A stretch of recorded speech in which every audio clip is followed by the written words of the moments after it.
Mm-hmm. And we're live. Well, bam. I've been loving my 8 sleep. How about you guys? Loving it. Dropping that Adoring temperature it. down a little bit. Yeah.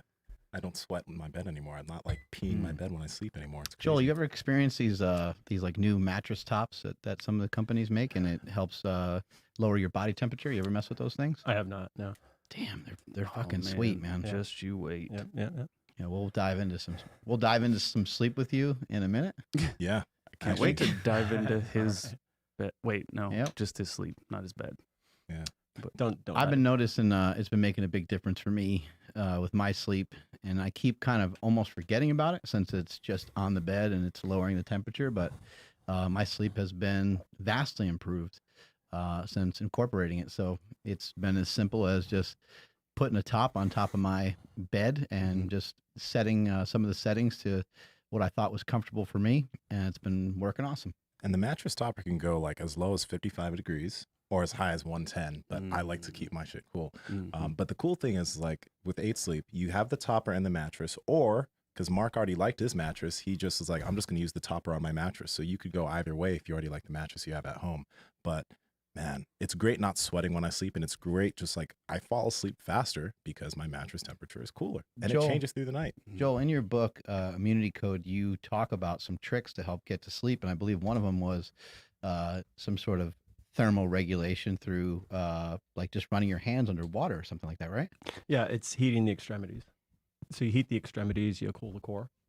Yeah. Ah. Yeah. So you heat up your hands, and because you heated up your hands, your body kind of reacts to it by kind of cooling down. Is that somewhat, am I getting that somewhat correct? Yeah, it's so the direction of temperature is going to flow one way or the other. So if you actually cool the extremities, what you'll notice is that heat will flow from the extremities into the core. So like when you're really cold, your body's going to try and heat the core up. Right. When you cool the extremities, it's the opposite. So I like things that are easy to prove. You can prove this one either way. So the opposite of it is just during the day, putting your hands in like ice water, cold ice, and you get super energized. Right. Doing that. You get very energized, like woo. And it's the opposite. So you heat the hands up, to heat the feet up right at bedtime, and then you get a nice little like calming down, cools the core a little bit. Yeah. This ends up being really nice because when you lay in your bed, as soon as you lay down, you get the kind of warmth and comfort of your blanket, but then you get some coolness of the actual bed itself, depending on like what temperature you want to set it up. But for me, I'm a sweaty pig, so I like to have it be pretty cold when I go to bed. yeah, my favorite thing thus far, well, all of it's my favorite thing, but the one thing that's like really, really been beneficial for me has been the fact that it'll wake you up. Like, you set like a certain time, like I have mine set for like 4:30, but it won't, if you're not ready to be awoken at 4:30, it'll wake you up somewhere around there when your like sleep cycle is, I forgot which one it is, but it doesn't wake up my entire house the way my alarm clock does. So it actually just starts vibrating all around my head and stuff, and I wake up and it's just like, dude, it's that alone right there. That's totally worth it. But yeah, dude, so you guys got to head over to, what is it, 8sleep.com/power project. That's EIGHT sleep.com/power project. And whether you get the mattress and the topper, or you get just the topper, you're going to receive $150 off automatically. Links to them down in the description, as well as the podcast show notes. Again, 8sleep.com/power project. Really, you guys, highly recommend it. Head over there ASAP. What is the deal with the super sleep you've been Super talking duper. about? That one took off. Yeah, what's super sleep? that took off. Yeah. How do we do it? I mean, I think you said you're sleeping for like 10 or 12 hours. Well, I've had this thing that I've done over the years, particularly as I started getting older, which was a couple times a month, just try to get in a good 12 hours of sleep. You know, so I'd make it a I'm point. just going to move your microphone a little bit more this way, since you're Thank kind of you. naturally leaning towards me a little bit more. So I'm just going to go. There you Is that go. okay? Yeah. That's You fine. good with that? Thank you. So it was a couple times a month, trying to make a job out of going to bed early. So just try and sleep from about 7 to 7. And then what happened to me a few months back was I kind of hit a bit of a wall. And it just was, I'm going to be 57 in a month. And I just kind of had a dip in testosterone. And when your hormones dip, it'll wreck your sleep. You know, so it's really important to keep your hormones up.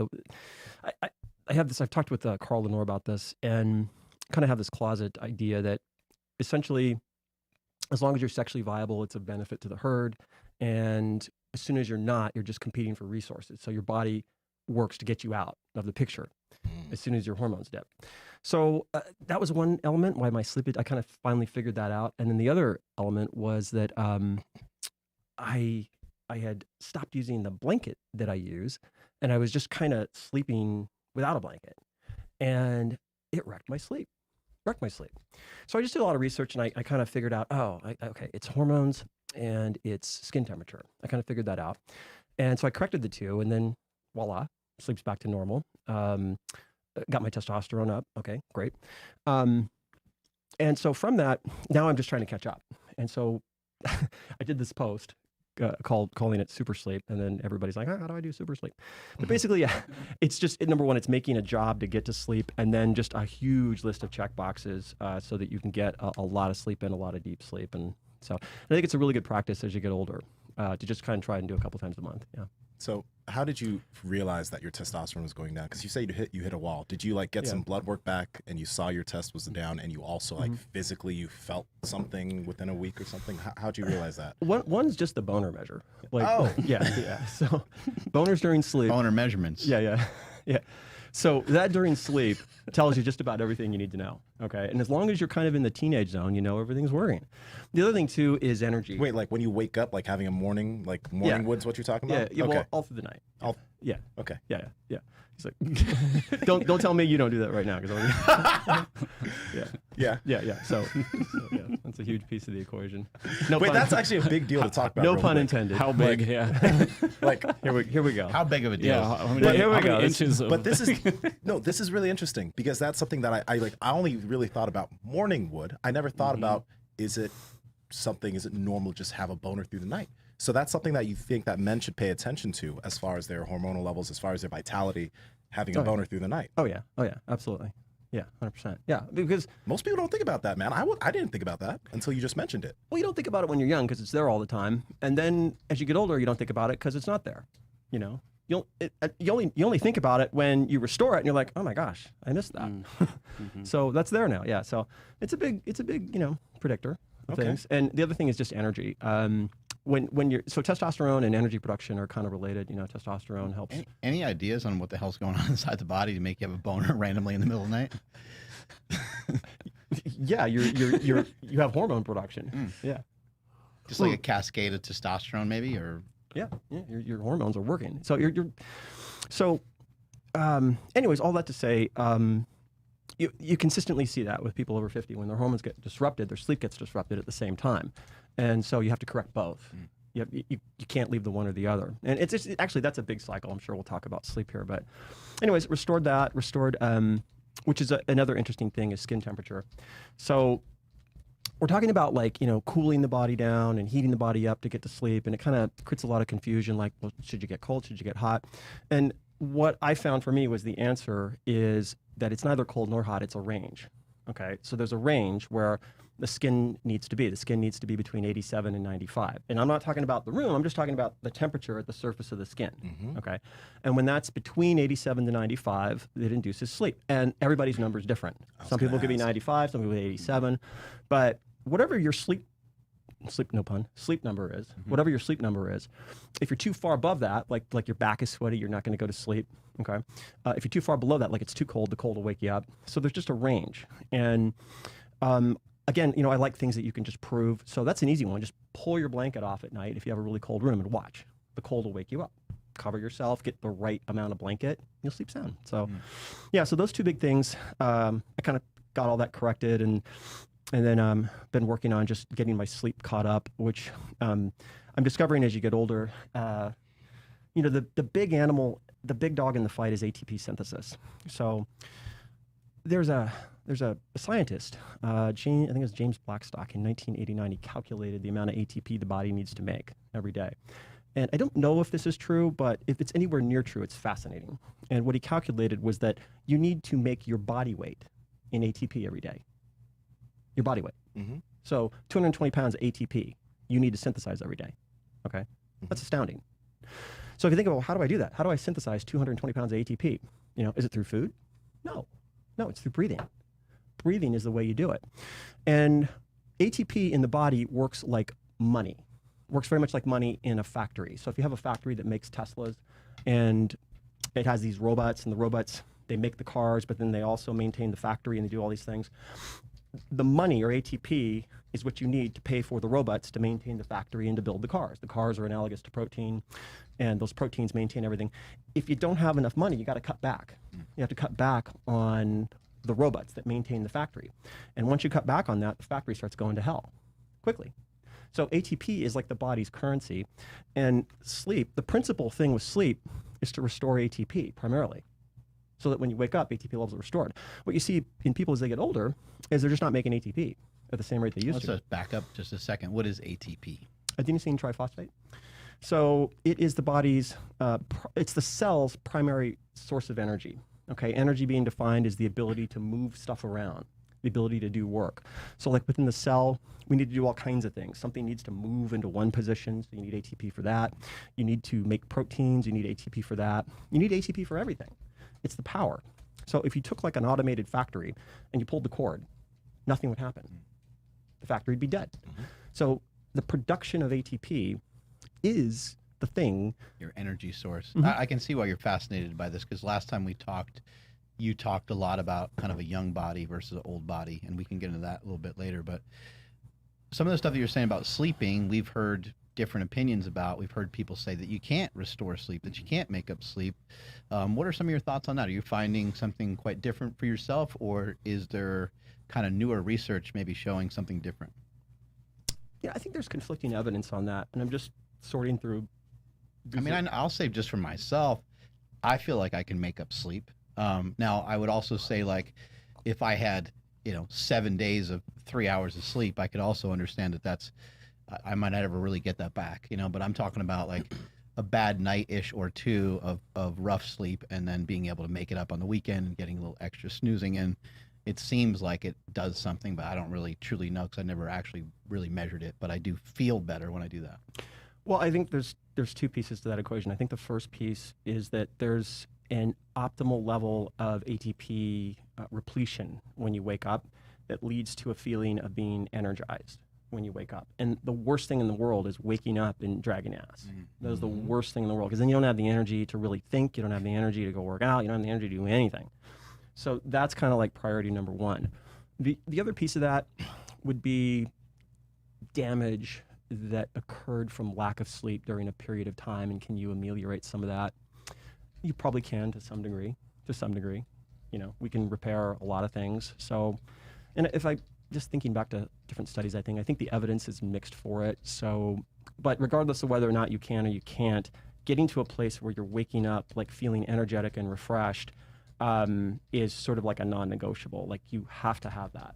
You need that, because it's tied to everything else. It's tied to your ability to perform at your job, your ability to do anything, your ability to think, your ability to, do all the things that you want to do. You have to have adequate ATP repletion. So. Can you talk to us about breathing real quick? Because you mentioned breathing, and it's really interesting how much more breathing is being talked about currently. For example, we had Andrew Huberman on our last podcast, but in his podcast about testosterone, he literally had a whole section on why nasal breathing is massively important for hormonal and testosterone health, nasal breathing specifically. So what about breathing helps the production of ATP? And something I've noticed for myself, and I mentioned this to Mark this morning, I typically try to use mouth tape every night. And on the nights I forget, I don't use an alarm, but I sleep longer. On the nights that I use mouth tape, every single time I sleep like 45 minutes less. I wake up energized, and I'm just like, I can hop out of bed. Always I need less sleep. What might be going on? Have you measured your deep sleep, one versus the other, and your heart rate variability, one versus the other? My HRV is usually a little bit better when I have mouth tape on. Right. Deep sleep can vary depending on the time that I go to bed on certain nights. Some nights that I go to bed at 12:30, some nights that I go to bed at like 11. So it ranges there. But always I sleep less and wake up feeling more energized when I use mouth tape. And it's not like when I don't use mouth tape, it's not like I wake up with a dry mouth, but my mouth sometimes is probably falling open a little bit here and there throughout the night when I don't use mouth tape versus when I do. So I'm just curious about that. Yeah, well, I know some of the research in that talks about that you're, especially when you talk to like some of the dentists that are really on the forefront of that, which you find some of the people that know the most about that are dentists that are really into this. You oxygenate the brain better. So that's one component of it. I think another piece, just generally speaking, is that in order to make ATP, your primary fuel source is not food, it's oxygen. So you pull oxygen into oxphos, and that's how you're making all that ATP. So you have kind of a linear equation with respect to oxygen and ATP production. So the less oxygen, the less ATP you make. And I'm trying to think of the research I've seen on mouth breathers. I think, to my knowledge, just almost universally, when you correct mouth breathing, you correct a lot of things. You correct cancer risk, you correct obesity. So what you see, this is really interesting. When you look at childhood obesity rates, first of all, this isn't any one thing. It's a bunch of things that are tied together. But when you look at like childhood obesity rates, the absence of chewing hard foods and a lot of, okay, and this is a radical opinion within dentistry, but a guy you should have on the podcast is Dr. Gregory Kleiben. Man, this guy is the nicest guy you're ever going to meet in your life. Super nice guy and really knowledgeable, and he can really speak to this stuff. But just to paraphrase some stuff he might tell you, what you see is some of the older orthodontic techniques, they were based on removing things from the jaw. And so what happens is the jaw and the facial structure never properly develops. You know, there's a whole bunch of epigenetics going on here. There's a whole bunch of gene stimulation from the ability to chew and chew hard foods.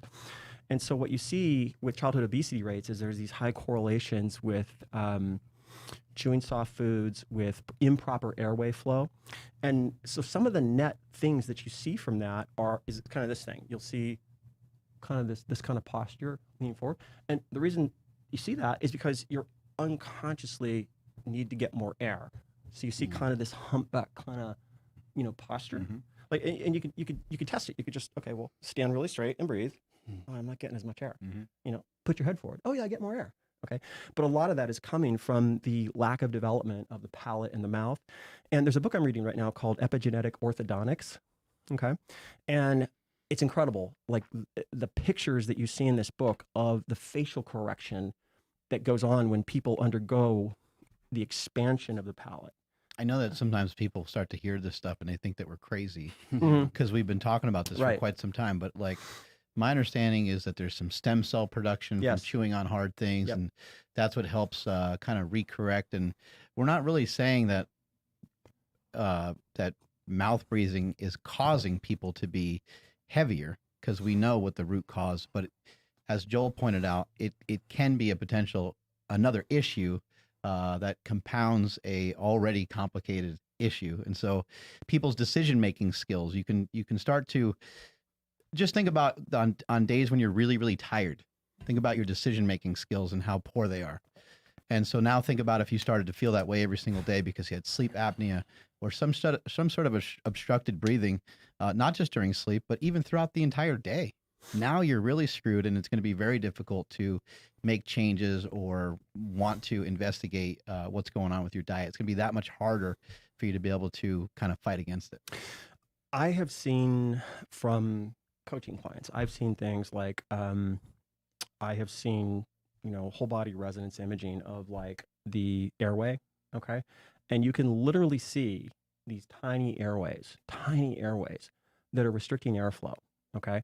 And these are things that if you just run the math on what your probabilistic outcomes are, you need oxygen to make ATP. In my book, I talk a lot about the hypoxia protein, HIF1. So our body has a backup system when you don't have food. That's called body fat. It also has a backup system when you don't have air. Okay, that's called HIF1. And basically each cell controls its own sort of need for oxygen tension. Oxygen tension is kind of like a little lever, a little meter that says, we don't have any oxygen. Let's go to the backup system. What you see hand in hand with lots of different types of cancers is when you have sustained hypoxia as a whole and within cells, you see this high correlation to cancer. And it's because you're not getting enough oxygen, because your cells start running on glycolysis. Okay. And then you see sort of these inflammatory mediators, and you see these inflammatory cascades within immune cells that, and the way to understand it is in my book, I talk about the macrophage as kind of like a central focus point. The macrophage is a white blood cell, and they're kind of like the SWAT team. They're like the SWAT team of the body. You know, they patrol and, you know, they see something that's out of whack and they go kill it. Okay. but they're also the body's doctors. And so they kind of have dual roles. And there's a time when sometimes you need a SWAT team, sometimes you need a doctor. But what you see with macrophages is generally when you have issues with hypoxia, they show up because there's a problem. And the metabolism of the SWAT team macrophages is very inflammatory by its nature. And that's necessary. You need it to kill things. But when there's too much of that, the whole system gets wonky and you get these inflammatory cascades that are very oncogenic in nature. So when you look at like restricted airflow, you see these very high correlations to cancer and obesity, and it starts in childhood. So just simple things like in childhood, correcting airflow and reintroducing back a number of different small things. I don't think there's any one cure, but introducing back hard chewing and a number of other things, I think over the long term can pay huge dividends. And in saying that, I understand there's a lot of orthodontists out there and dentists that would be violently opposed to that idea. That's just BS. It's like ridiculous. There's a small contingent of dental professionals that are sort of really looking at this and seeing pretty amazing results. So time will tell. But given just personally what I've seen and the way I've seen people like correct their energy just by correcting sleep at night, by just breathing through the nose, I would literally lay money on time will favor that sort of position.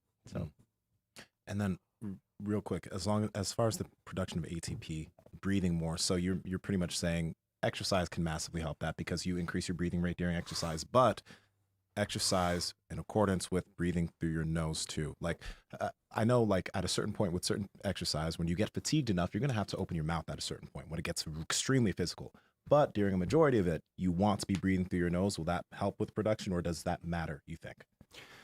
I think it does. Like an old track and field thing was you're breathing through your nose, during sprints, that you're going to perform better when you're breathing through your nose. Top of my head, I can't think of any research, not that it doesn't exist, but just because I got a head full of too much stuff. So, yeah.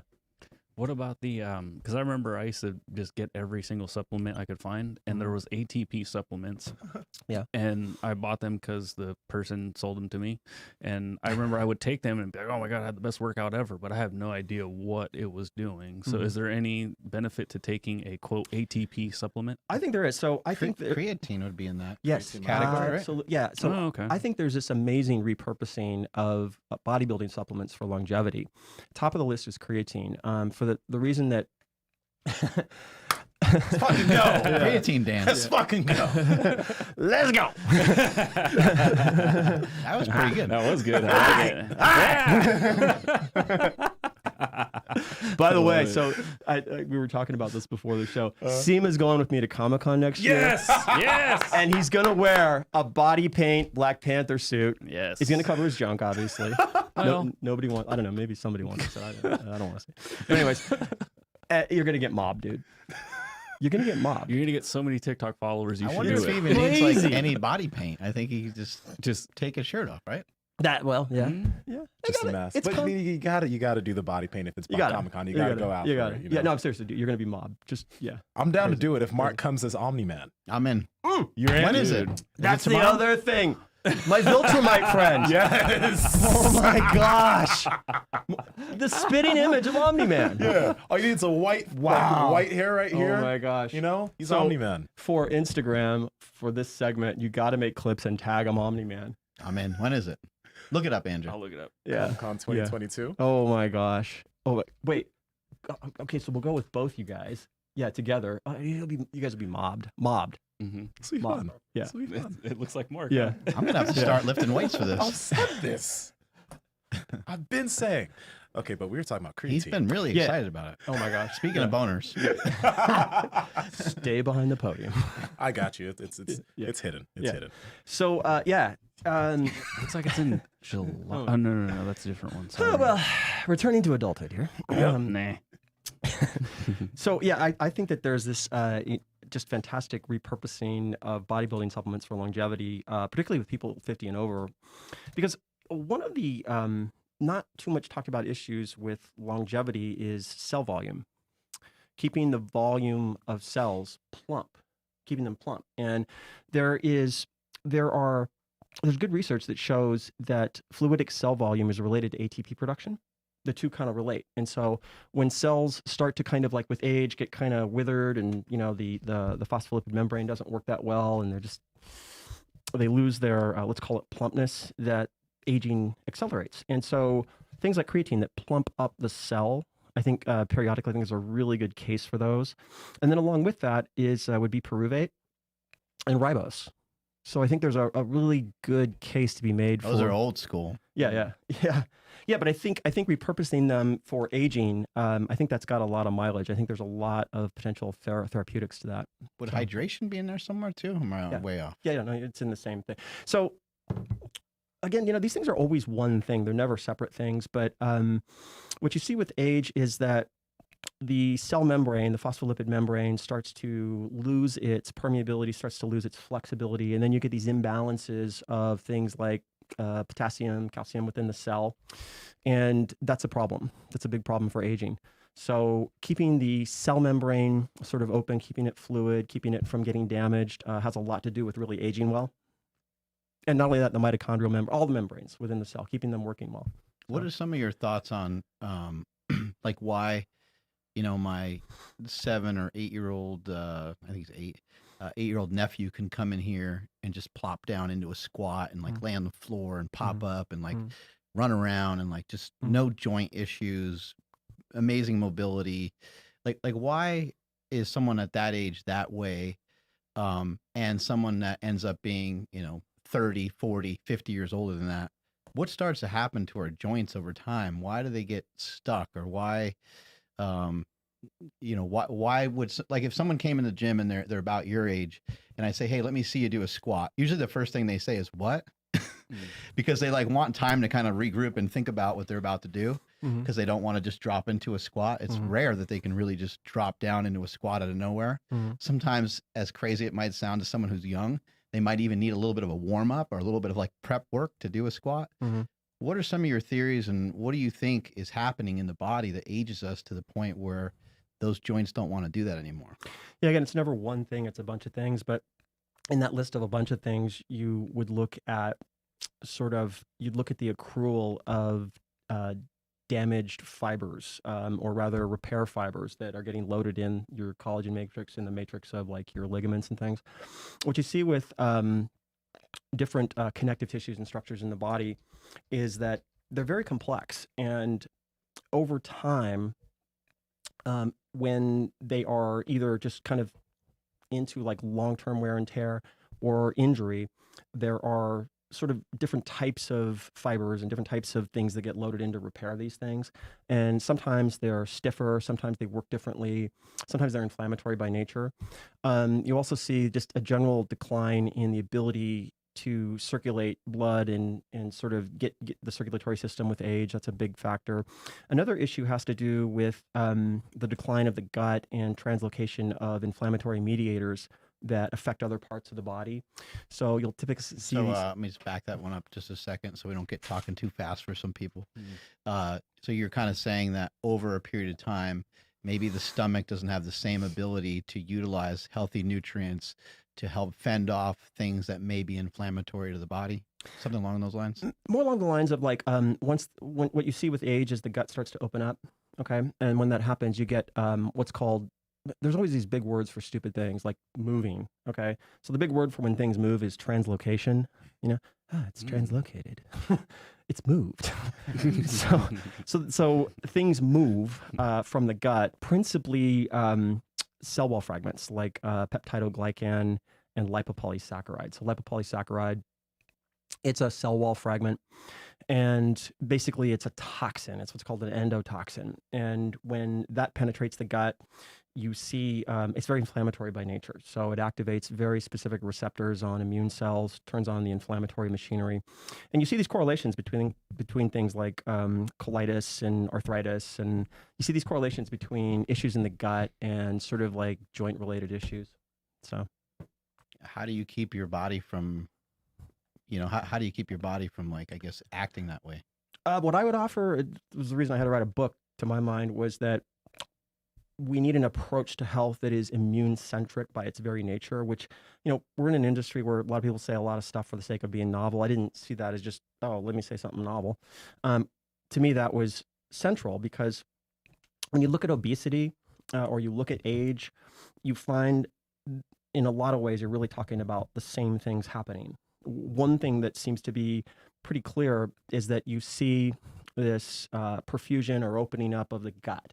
Okay, the gut just doesn't seal the way it used to. When you say opening up, like what does that mean specifically? So the function of the gut lining is to act as an interface. Okay, it's to act as it's like a club where the guy at the door is going, you get in, you wait in line. Mm-hmm. You know, you don't get in. That's the function of the gut. And when the doorman ain't doing his job, the club gets mobbed by all these, deplorables. Okay. I love it. These people that don't belong there. The deplorables mob. Yeah. So what happens is when the deplorables pierce the gut lining, you know how it is. You throw a party and the wrong people show up and they wreck stuff. That's what happens. They wreck stuff. So what you see in obesity is that I'll take the case of lipopolysaccharide. So again, LPS, lipopolysaccharide, LPS for short, it's a cell wall fragment. Okay. When you have a fever and that fever breaks, you get a little nauseated. Okay. The reason you're getting nauseated is the body's heating up to kill bacteria. When it kills bacteria, these bacteria die and they break open and their guts spill out, and these toxins spill into the gut. So things like lipopolysaccharides spill into the gut. And what lipopolysaccharide does is it sort of like acts like it's sort of like coming up to the club with a gun and going, I'm coming in. Okay. And okay, you're coming in. So it penetrates into the serum. And like in the case of obesity, it finds your body fat and then it translocates, moves into your adipose mass. Okay. When this thing from the gut, this toxin finds your fat mass, what it does is a number of things. One of the things it does is it can penetrate into the cytosol of your fat cells. Okay. And there it activates these key enzymes that essentially create a very special kind of cell death. Okay. It's like killing a cell in a horrible way. And what that does is it recruits all these inflammatory signal mediators, these macrophages or the SWAT team, to your fat mass. And what they do is it's like having a SWAT team outside with 100 cars and the sirens all going off. Okay. Mm-hmm. It's crazy. So if that happened here, Mark would be throwing his hands up. So would I. We'd be looking for the van outside. If that happened here, business would stop. Mm-hmm. There'd be too much chaos, too much confusion. Like, we can't work. So it's very similar in your fat mass. When you get too many of these immune infiltrators into your fat mass and the sirens are going off, your fat doesn't work the way it's supposed to. Okay. And if you trace all this back, it started in the gut. It started with penetrating the gut with like these toxins. Gotcha. Okay. Yeah. And the same thing happens in aging. So that takes us back to, okay, well, so how do we deal with like obesity? The part of the answer becomes, well, we have to fix the gut first. We have to fix this infiltration. These people getting into the club, they can't come in anymore. So, yeah. You helped me a while back resolve some issues I had with digesting lactose. Mm-hmm. There's probably a lot of people listening who are like, what the hell? How were you able to do that? So what is your protocol for that? And why do you suppose that people end up with like lactose intolerance? Because it seems like a lot of people can drink milk when they're young, mm-hmm. and then for some reason they get to a certain age and just doesn't seem to sit right with them anymore. What is going on in the body? Yeah, it's very interesting. So when you look at the guts of young kids, they have these proportions of bifidobacteria that are exponentially greater than adults do. And then correlated to that, they have these energy levels that are insanely more than that of adults. Okay. You also see some other very interesting things. There's a really cool doctor I've gotten to know, and she just did a study on COVID and bifidobacteria in the gut. What you find is that there's this incredible correlation to having bifidobacteria in the gut and protection from viral immunity. Let's put it that way. Okay. And what you see is that when we talk about digesting carbohydrates, that's a genetic question because we need to make enzymes. Okay.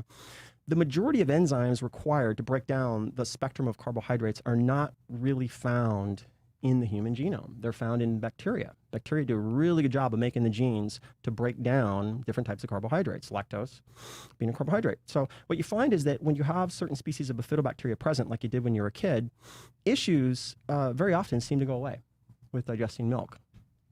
And what is bifidobacteria? So bifidobacteria is part of it's a phyla. It's called the actinobacteria, and it is probably the single most important bacteria to human health, like by far. You could make a case that one other Akkermansia mucinilpha is of equal importance. That's a debate, but whatever. But definitely those two together are kind of a key to human health. And bifidobacteria, it's that first bacteria we got with mother's milk, and it is tied to human immunity to a very large degree. So it's what's called a commensal, meaning it's part of the bacteria, part of the species of bacteria that confer optimal human health. And when you study what some of the different species of bifidobacteria do, it's pretty interesting. So bifidobacteria seems to help the infant gut develop its immune system. And one of the ways that it does this is with antigen sensing. So bifidobacteria, their cell walls make these proteins. And what these proteins do is within the gut lining, you have these very specific antigen sensing cells called dendrites or dendritic cells. And bifidobacteria help stimulate those cells to pull antigens into the body.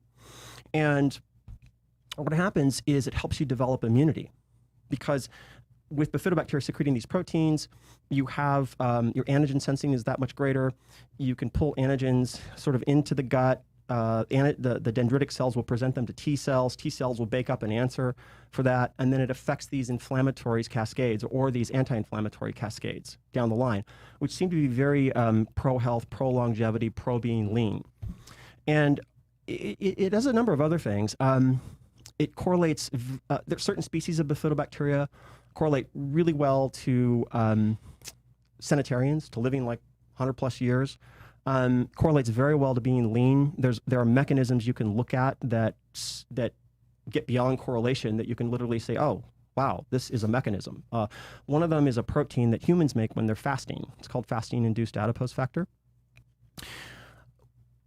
The bacteria that you find in the human gut from the Western diet suppress that protein. Bifidobacteria and Akkermansia make that protein. So the net of that is when you have more of that protein, the same protein that humans make when they're fasting, it drives fat oxidation up. And so, what aspect of the Western diet suppresses that? Is it the processed, like massively processed foods? Like what aspect of the Western diet suppresses that? Too many calories?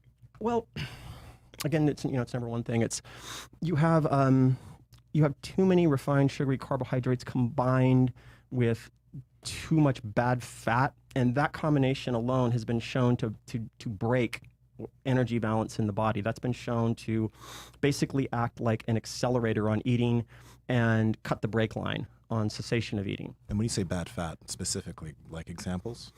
Just when you look at the types of saturated fats that are, it's not the saturated fats on their own are a thing. It's when you combine saturated fats with these refined sugars together in the diet, that's when you get into issues, and there does seem to be some good evidence that it is the energy density itself of these foods. So when you have foods that are like, I think we've all had the experience of eating, like, you could eat like Oreos, Doritos, yeah, stuff like that. They wreck your ability to say no. Mm-hmm. And would you agree with kind of the statement that most things are probably not all that dangerous as long as we don't overeat them? Or do you kind of think a little differently than that?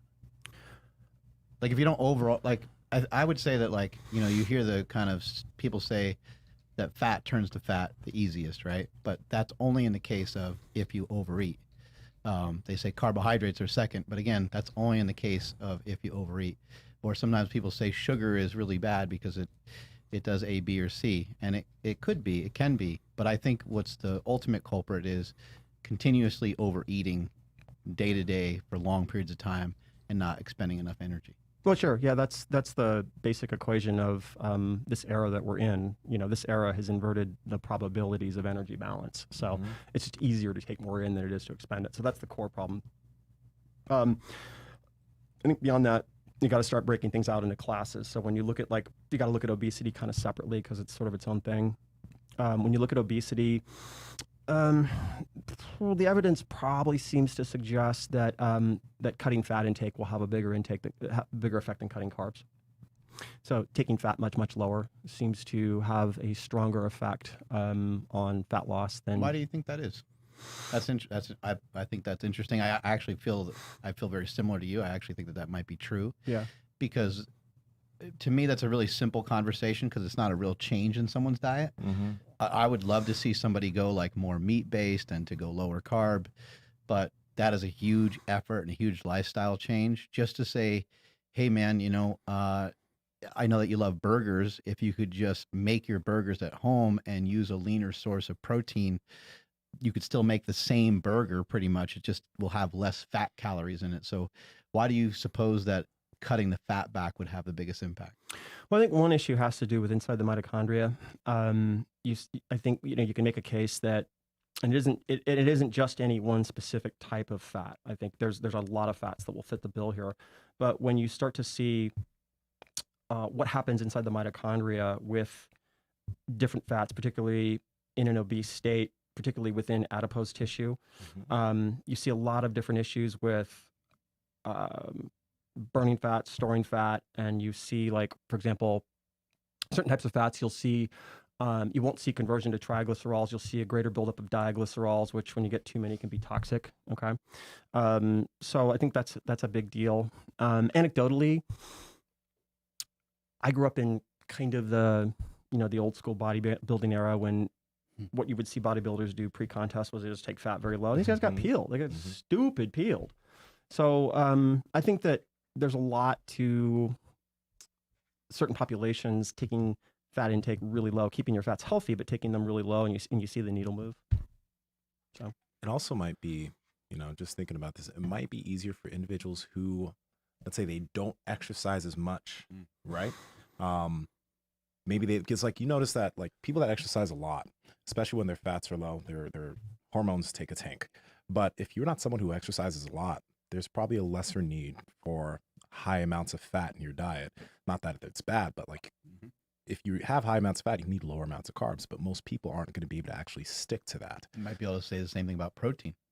Yeah. Right. Yeah. If you don't exercise as much, you probably don't need as much protein needs as someone like me or you who do or Andrew that do a lot of exercise every single week.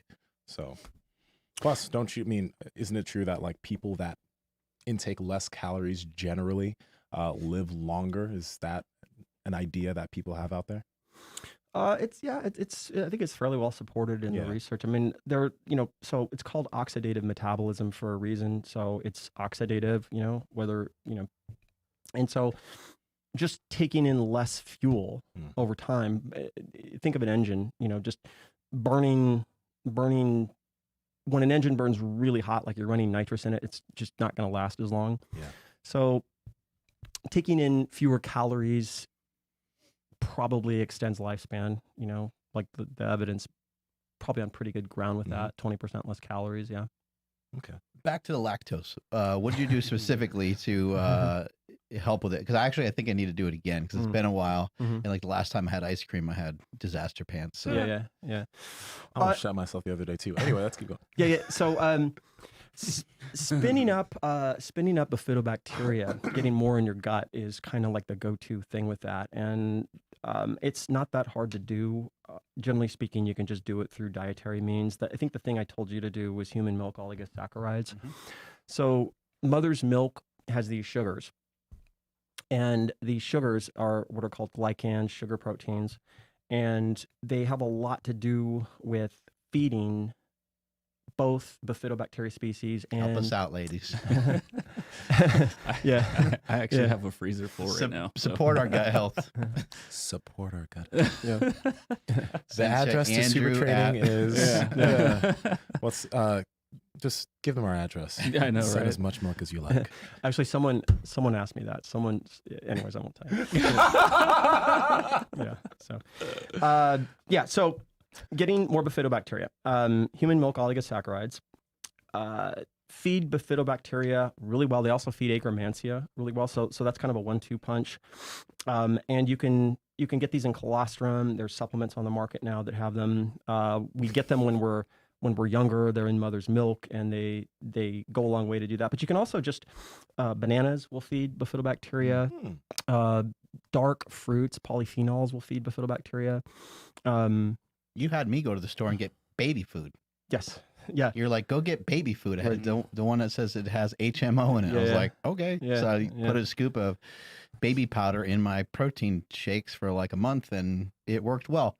It didn't make me like immune to lactose, but whenever I had like pizza or ice cream, I noticed a lot less complications. Let's put it that way. Yeah. What you'll find is that we tend to think of these things like they're linear and they're just solved once forever. And the truth is they're more like muscles you work out. So what you'll find is that the body's ability to digest fibers, the body's ability to handle different kinds of foods is much like a muscle. And if you neglect it, it gets weak. If you kind of pay attention to it, it gets strong. And so understanding that bifidobacteria is something you can acquire, you can do it rapidly. It's kind of like a skill. And it's really not that difficult to do. It's just understanding how do I feed that, what foods feed it. And it gets into other things. So it gets into this super fascinating thing that you can make a really good case that species of bifidobacteria mimic fasting and help fasting to a very large degree. And there's probably a good narrative rationale for it. Like thousands of years ago, we were starving, didn't have any game. So, we went and just ate whatever we could get. We found some berries, we found some roots, we found things that feed bifidobacteria. And then what you find, nature usually has these sort of complementary things that work together. So like in a starved state, you're feeding exactly what bifidobacteria needs. Bifidobacteria seems to check all the same boxes. It activates the AMPK pathway, certain species do, and activates very much the same pathways you see activated with fasting. And so rationale, narrative-wise, probably really good reason to that. But in the science, mechanistically, there's really good science that supports that. So if you were trying to amplify fasting, you could potentially wake up and eat a couple handfuls of berries or some banana or something like that? Yeah, what I talk about in the book is doing that the day before you fast. So the idea is that the day before you fast, you're giving the body the substrate it needs to amplify or rather spin up species of bifidobacteria. And the thing to understand about bacteria is they go quickly either direction. And like everybody knows this is true. Like you ever got sick, you ate the wrong thing and you were sick within hours. Okay, bacteria multiply really fast. Well, that's true in a good way too. They multiply really fast just when you feed the right bacteria. So that's why these things are like muscles. It's like working out. You worked out, you saw a little bit of improvement. You ate the right things, you see a little bit of improvement. And so this gets us into what I think is the next level of things. And I think the Titanic's slowly turning, which is getting away from like, these are the good foods, those are the bad foods, and let's fight about it. And getting into like talking about timing and sequencing, and that's really the future, and understanding like, no, if you eat these things now, it does this then, and then that helps that, and that's a 4-hour podcast right there. But just in terms of lactose and or amplifying fasting, spinning up bifidobacteria prior to a fast, I would offer has a lot of benefit. So Nsima over here doesn't eat vegetables, so I just like to. Mark, don't put me under the bus. No, you don't do that shit either. Don't play with us. He doesn't really eat. I don't eat. Yeah, I don't eat much. I don't eat much in terms of vegetables either. Yeah. Nsima does a lot of fasting, and we mess with him about it. But you have, based on a lot of your theories and based on a lot of the stuff in your book, and based on some of what you even said today, you're a huge fan of like allowing your stomach to do these certain things. And I kind of asked you recently because whenever I have weird questions, I just throw them towards Joel. I'm like, what's the deal with pickles? And he'll give me this whole like write up on like pickled foods and all these things. And his kind of response to it was, I like to allow the stomach to ferment stuff naturally, and that process of breaking down roughage or breaking down some vegetables or some fruit can be really beneficial, as you're talking about it, feeding like the gut bacteria and stuff like that. that seems to be like kind of the basis of most of the stuff I hear you talk about is you're allowing your gut to break some of these foods down. And what is the importance of somebody, in your opinion, in somebody utilizing vegetables and or fruit to help feed these bacteria in the gut? Well, probably the strongest argument comes back to the production of butyrate in the gut. Probably the strongest argument. And which, by the way, I think on our last podcast about almost 2 years ago, there was actually a lot of concepts that were broken to the. Yeah, we talked about it a bunch because Ron Penn is not a vegetable guy either. Yeah. We talked about. I think we broke Akkermansia on that podcast and talked a lot about butyrate. So butyrate is a fat. It's a short chain fatty acid. It's the product of bacteria in the gut pooping out this metabolite, and it is essential for the gut. It's essential for human health. It has these effects on the gut of causing the gut to seal up and have tight junctions in the gut. That's awesome. We need that. It also feeds the colon, feeds the colonocytes, feeds the cells in there. So there's a lot of different ways to make butyrate. And, I've heard these sort of like commentaries on butyrate since that time of like, well, there's other short chain fatty acids, but it's kind of like saying, yeah, there's other lubricants, there's other things in the car there's other fluids other than oil in the car. And it's like, yeah, there are, but the one that matters is motor oil. Okay. When you look at how butyrate can be made and you look at the different pathways and you begin to break them down, really the optimal way to make it is through fermenting fibers. That is the best way to make it. And there's a lot of reasons why that's true. One of the really important reasons has to do with flavonoids. What you see with obesity is there is a, particularly post weight loss with obesity, you see this depletion of flavonoids in the gut. And what experiments have shown is that when you replace those flavonoids, fat oxidation goes up, uncoupling protein goes up.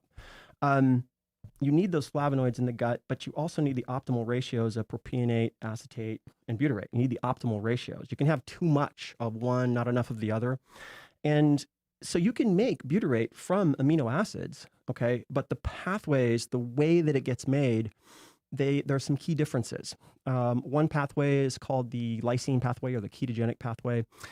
And one of the differences in that pathway is your end products are a little bit different. You're not getting the flavonoids. You get some antioxidants, but you're not getting the flavonoids in the same way. You get ammonia. And then one of the kind of key arguments for making butyrate from fibers is that there is a acetate salvage pathway that leads to the production of more butyrate. So you get these ratios of butyrate and acetate that are sort of optimal. Long term, when you're making butyrate from amino acids, you can make a really good argument that it's not quite the same and it's not as optimal, okay, to make it that way. So that gets to like, you kind of need these things in the diet optimally for the gut. And just structurally, you look at like the small gut, look at the small intestine, it absolutely needs, in a perfect world, it sort of needs the full array of amino acids, and so, meats and things like that feed it optimally. They really do. It needs that robust sort of array of aminos. But when you get to the colon, what you see is that you kind of need fibers in the colon. You kind of do to be optimal. So you kind of need both. And so that's that argument, I think. I think a lot of people would be wondering then. So Joel, when it comes to these fibers, what is the minimum amount, or maybe what is the if I were going to add a few foods to my diet each day, what are like maybe some staples that this is okay, I can add this and this is what I need to do. Yeah. And then I don't need much more than this, but I could do much more, but I don't need more. If I'd been asked that question like 8 years ago, I would have answered it totally differently. Not because my opinions changed that much, but because we're in this era right now where you see a lot of people who've done certain, they've done keto for 3 years, fasting, OMAD, they've done carnivore, and their guts have shifted to the place where they can't do fibers. Okay, so again, it's like a muscle. It's like a muscle. And so what I would say today is very small amounts is where you start in terms of like, what are the amounts? The amounts are tiny. Like titrate in very, very small amounts. Like, it could be just start in the morning with a few raspberries, and then at lunch add in like this much, garbanzo beans, at dinner, add in one asparagus stalk. Start really, really small, because what you're going to see is you need bacteria to break those things down that are not going to be present, and you have to build those bacteria back up, and it takes time. So when you titrate in very small doses over time, you can build that muscle back up. Okay. The other thing in terms of the types of foods, generally speaking, there's an array. What I would say is you've got fruits, starches, and then kind of your cellulose, your veggies. Okay. And your fruits, I think, are optimal in the morning. And there's a different range. So the dark fruits I like raspberries, blackberries, blueberries, things like that. You can also look at like bananas. Bananas are really good. Starches, you can look at things like potatoes. And then for vegetables, you can look at cruciferous vegetables, things like cauliflower, things like green beans. You could look at like asparagus, inulins and asparagus. So, find the thing you can handle, find the thing you can tolerate, and do very, very small amounts. Just a little bit, not much. Yeah. And is that like the same protocol for kind of getting over a gluten intolerance? Yeah. Because my wife, she was diagnosed with celiac, and I don't know if she was misdiagnosed or not, but when she does have something with gluten in it, she does have a pretty adverse reaction to it.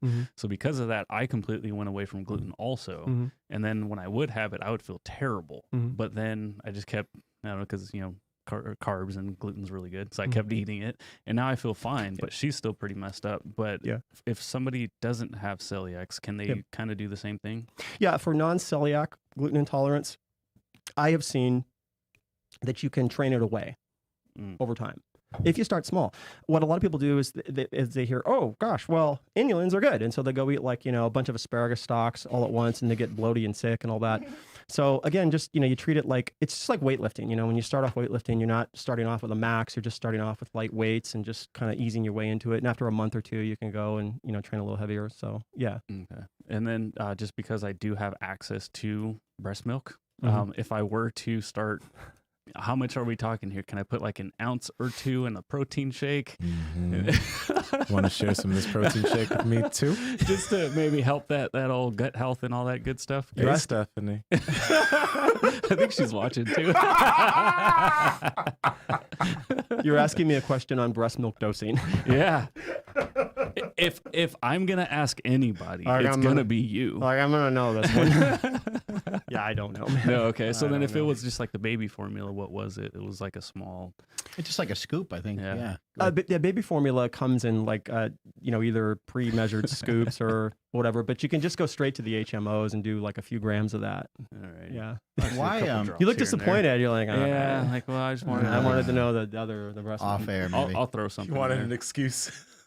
Yeah. Gosh, you look crestfallen. I don't even know what that means. I think you mentioned before that reds might be a good idea. So like there's greens that are sold. People know about these powders that are full of vegetables and stuff like that, but they make ones for fruit as well.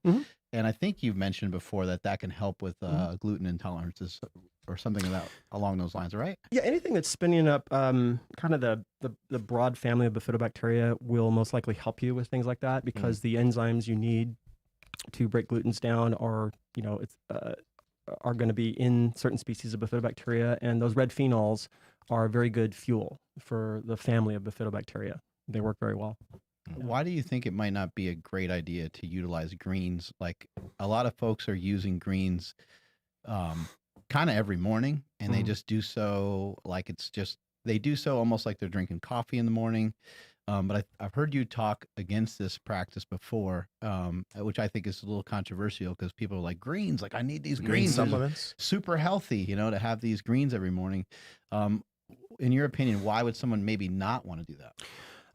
I don't think it's so much the greens. It's more the practice of just dosing them with probiotics or with bacteria.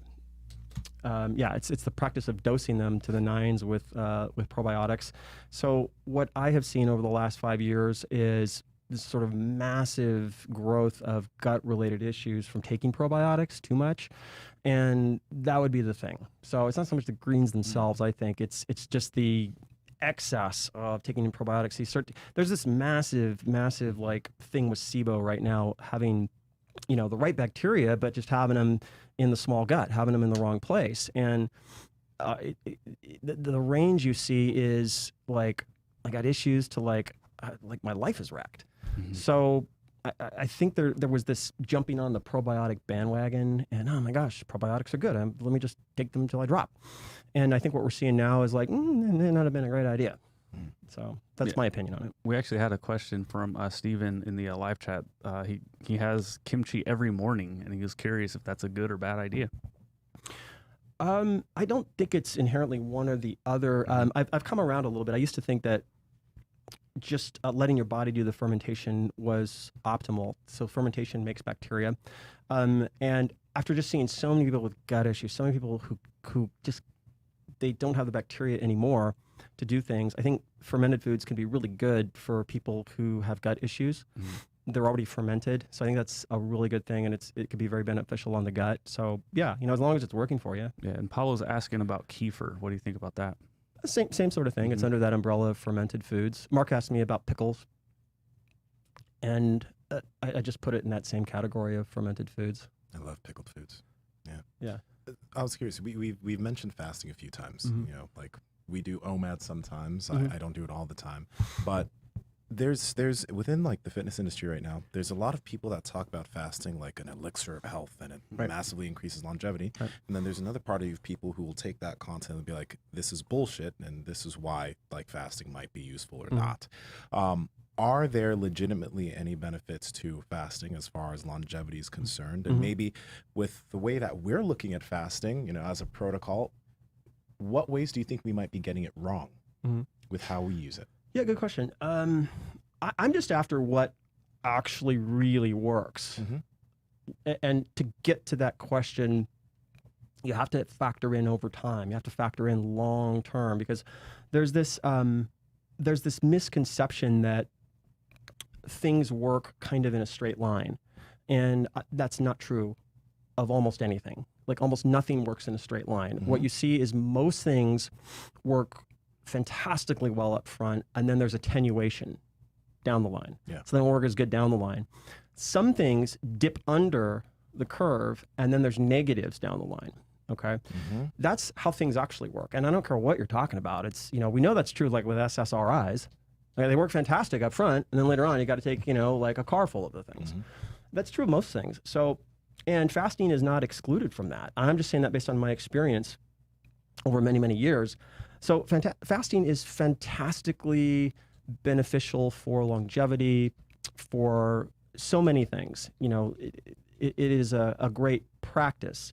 What I have seen, what I've experienced, and what I've seen with other people is that it doesn't work in a straight line. So you can see fantastic benefits up front, and then there's an attenuation effect as you get a few years into it, 3, 4, 5 years. And I've seen this pretty consistently with people that I've spoken with, and you start to see a kind of a cluster of things. One of those things is suddenly they have trouble dropping fat down the line. Another thing is that their hunger gets dysregulated. Another thing is that their sleep can get dysregulated. And so you see this cluster of things. So what that speaks to is, what's the right dosing? That's really the question. What's the right dose? What's the right dose of fasting? Is it like, a way of life all the time, or is it better in sort of strategic doses? That's the main question to my mind with fasting. And then, is there a way that we can take fasting, which inherently, when we start to break it down and go, why does fasting work? And we're just talking about, let me ask, we're just talking about like 16 and 20. We're not talking about multiple day fasts currently, right? Right. Yeah, and I also have found it to be super beneficial just to go, I don't know, 6 or 8 waking hours without food. And that could mean I wake up and eat, and then I don't eat again until later on in the evening.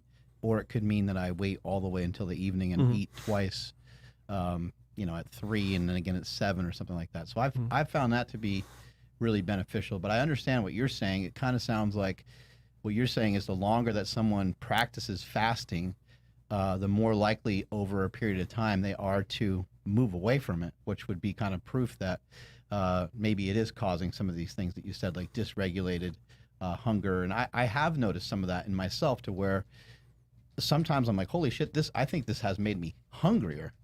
I think this has almost re-regulated my hunger, because I think my hunger was like dampened for many years because of the way I was eating. To be a 330-pound power lifter, people are usually surprised that I didn't eat that much. Now I feel like I could enter an eating competition at this point with the way I can eat now. That's good.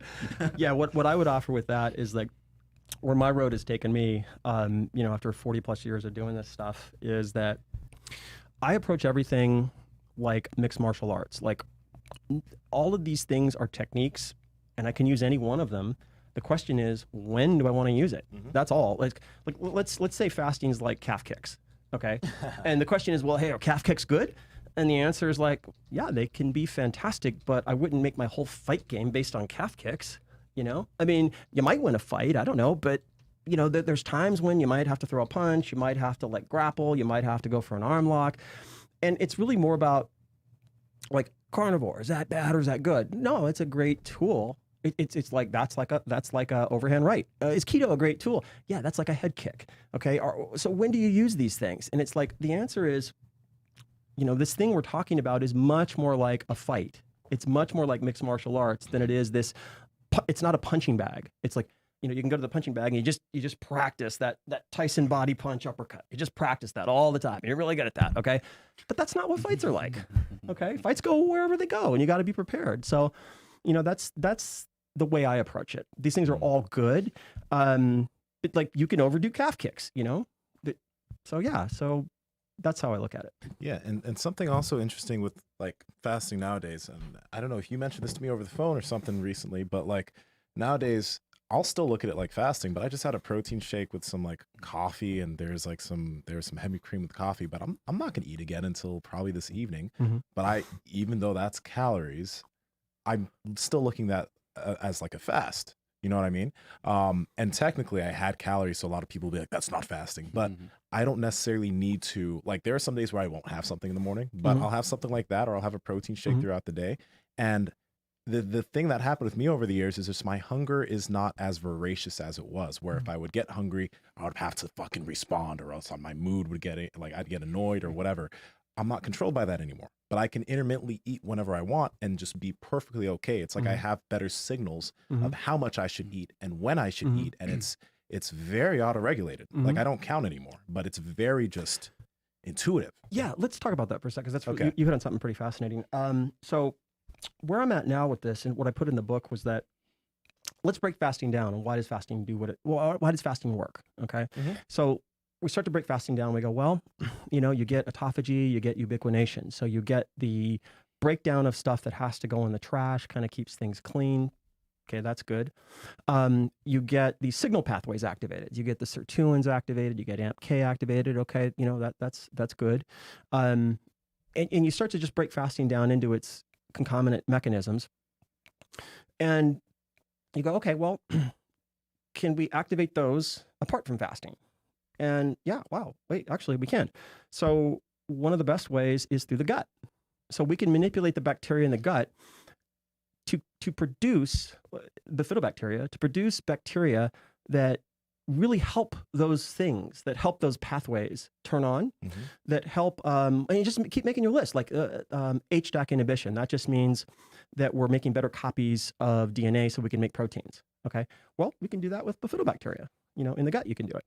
And you just keep going down this list. And it's like, wow, yeah. So there seems to be probably a pretty good case that we can activate a lot of these same pathways before fasting so that we don't have to fast as long. And then on top of that, when we turn to the insulin side of the equation and we go, well, let's keep going. What's another reason fasting works? Well, one reason seems to be that you get this cessation or pause in signals down the IGF-1 IIS pathway.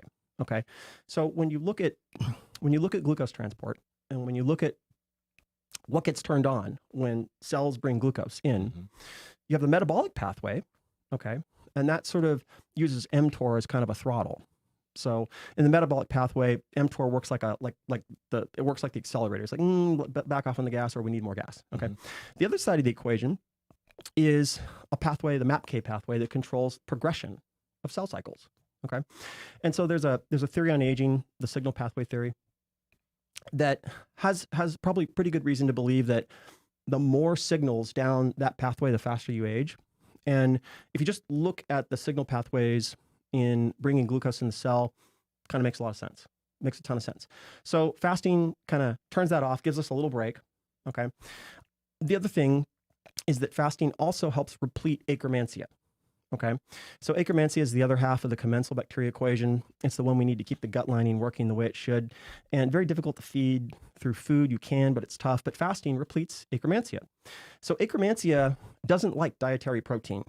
The best way to understand it is your mouth makes saliva, and that saliva has glycoproteins or proteins in it, and you have bacteria in your mouth, and that's what they feed on. So Akkermansia feeds on saliva secreted in the gut, and it likes that. But when you have like too much protein in the diet, you're activating these growth signal pathways, okay? And you're advantaging other kinds of bacteria that prefer their nitrogen from the diet, okay? So there's a lot of things to think about here, but it seems to be complementary, that when you are spinning up bifidobacteria, that helps Akkermansia.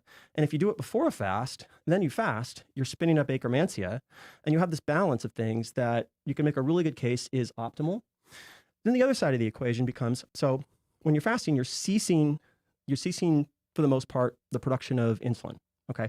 That's not bad, periodically. The other side of that equation is certain types of fibers tend to potentiate insulin sensitivity. Okay. So you have all these helper hormones around insulin. Like insulin doesn't do its job alone. You have the incretin proteins, which is GIP, GLP-1. You have adiponectin. So you have these other hormones, the family of insulin hormones that help insulin do its thing. And so you can make this case, and I tried to make it in the book, I hope I made a good case, that there's this way of eating that takes all the benefits of fasting and makes it better. You get insulin sensitization through fibers prior to fasting. You get this pre-activation of signal pathways before fasting. And I think that there's a proof of it. I'll probably have you guys try it, which is if you do it, you get hungrier way, way faster. Hunger is sort of one of your indicators that you've been fasting. Okay. What you see, like when most people start fasting initially, is they don't get that hungry. They're like, I'm kind of good. Feel pretty good. You have them start doing fibers a day before and like, man, I'm starving. What time are we eating? We were going to do a 20-24. Let's just dial that back. Let's eat at lunch. Yeah. You see it pretty fast. Okay. Rent done. One of the other areas that I see you talk about quite a bit is, and I've talked about this with training. The best program is the one you're currently not doing. Kind of always seems to be the case. As soon as you start leaning towards like, I'm going to be stronger, you work on being stronger. And because you focused your efforts in on that, now maybe you're missing another piece of the puzzle. The next month, you're like, I'm going to work on mobility, and you work on your mobility and maybe your strength diminishes a little bit. And it's hard to keep all these plates spinning at the same time. But the same thing happens with our nutrition. And as you pointed out, one of the few people that I've heard point this out, and this was been beneficial to me in me kind of relaying message to people. I got to be a little bit more cautious or careful when I do something or try something. I try to give it more time, because you're like, there's a honeymoon period, where it's like, Mark, if you were to switch over to eating 4 apples a day, you might see profound impact on, you might have these great results just because it's so different than what you're currently doing. And so I think that's something for people to keep in mind, is like, when you switch from one diet to another, there is this honeymoon period. But I'd also say that it makes a lot of sense to investigate and to want to continue to change your diet and to have your diet evolve. I've always liked a ketogenic style diet. Every year at some point, I'll probably go back to it, where I eat a lot more fat than I am right now.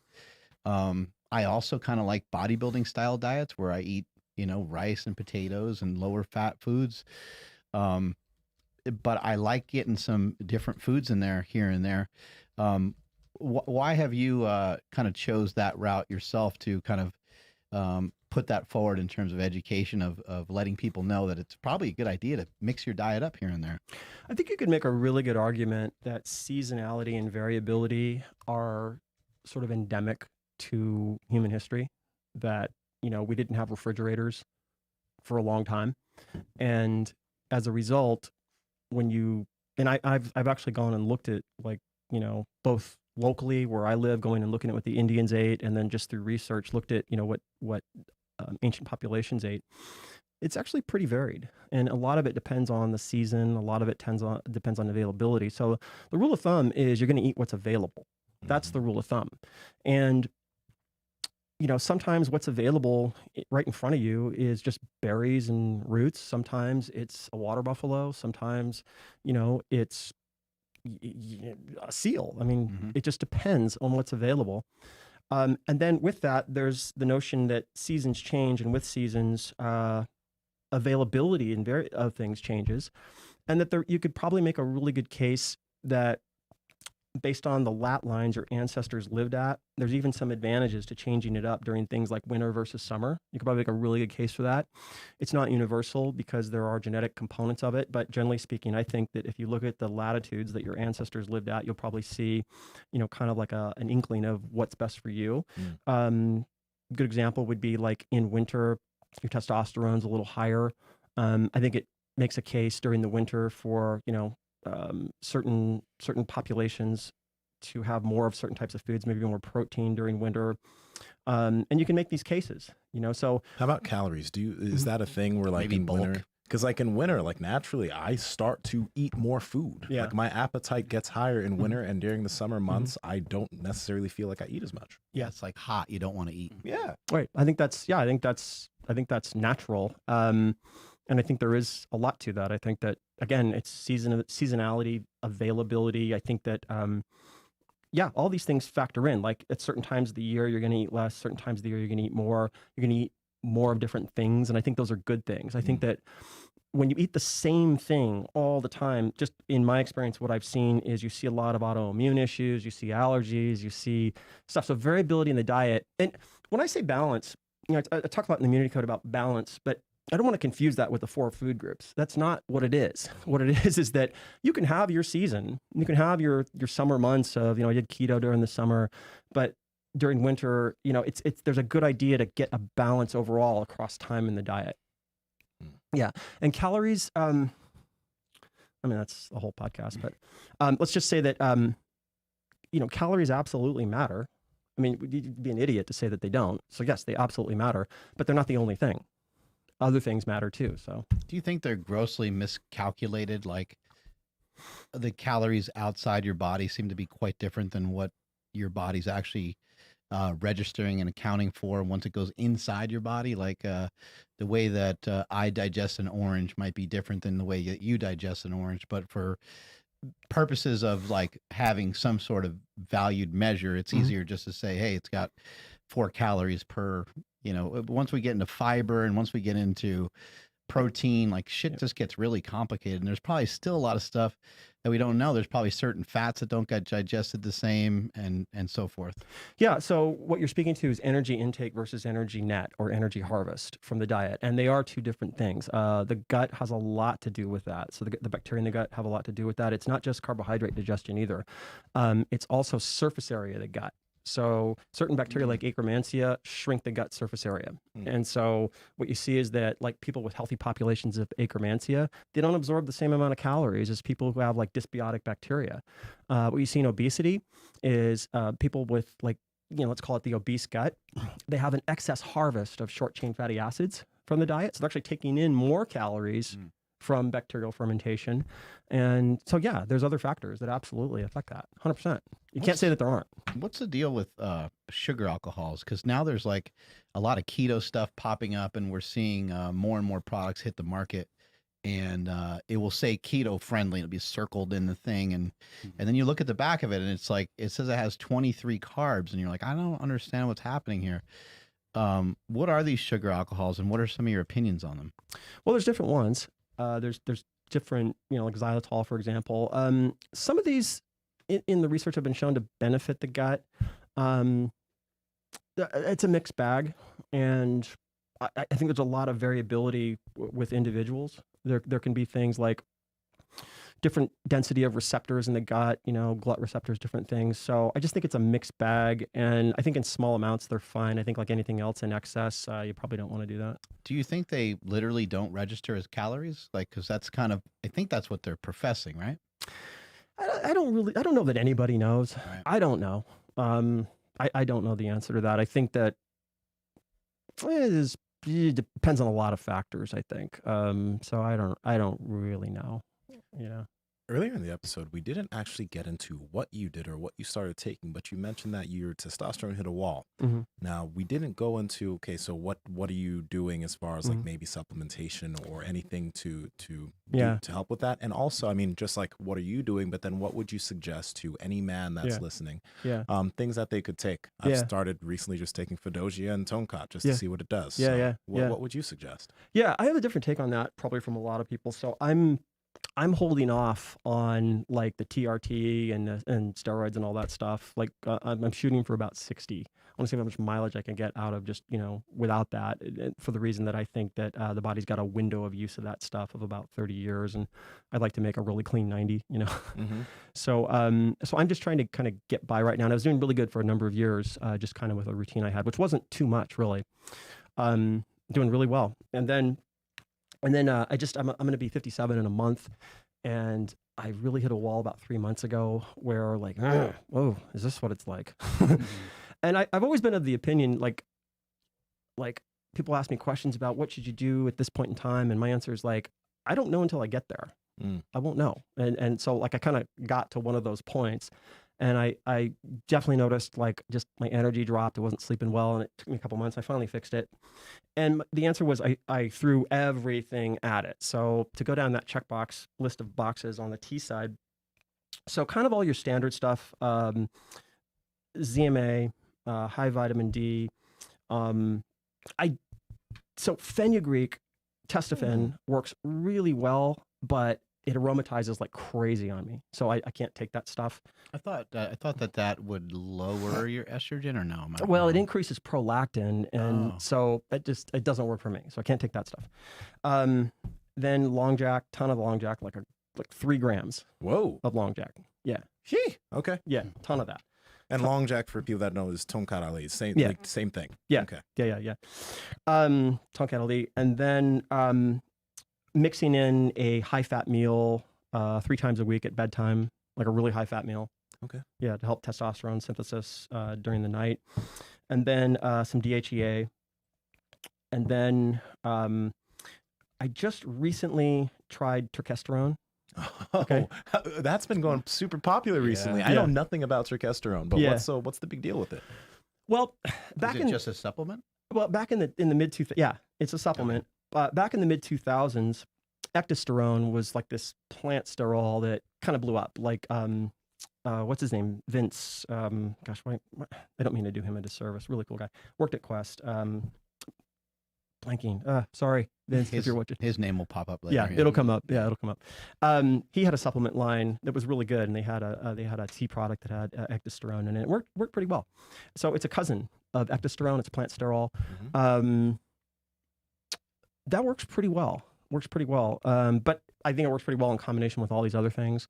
Another thing is there's a Japanese what is this stuff? Blanking on the name of this. Well, there's a Japanese sublingual, or not a Japanese, a Chinese sublingual that it'll pop into my head in a second. And then Unichi oyster along with that. Unichi oyster. Yeah, that. So like I said, I'm just throwing everything at this. Oysters, I think, are natural aphrodisiacs. Right? Oh yeah. Yeah, oysters. So that. Gosh, what else? I'm running through my supplement cabinet here in my brain. There's more. That's giving you an idea though. Like just. I've heard people talk about maca. Yeah. It just never worked for me. Neither.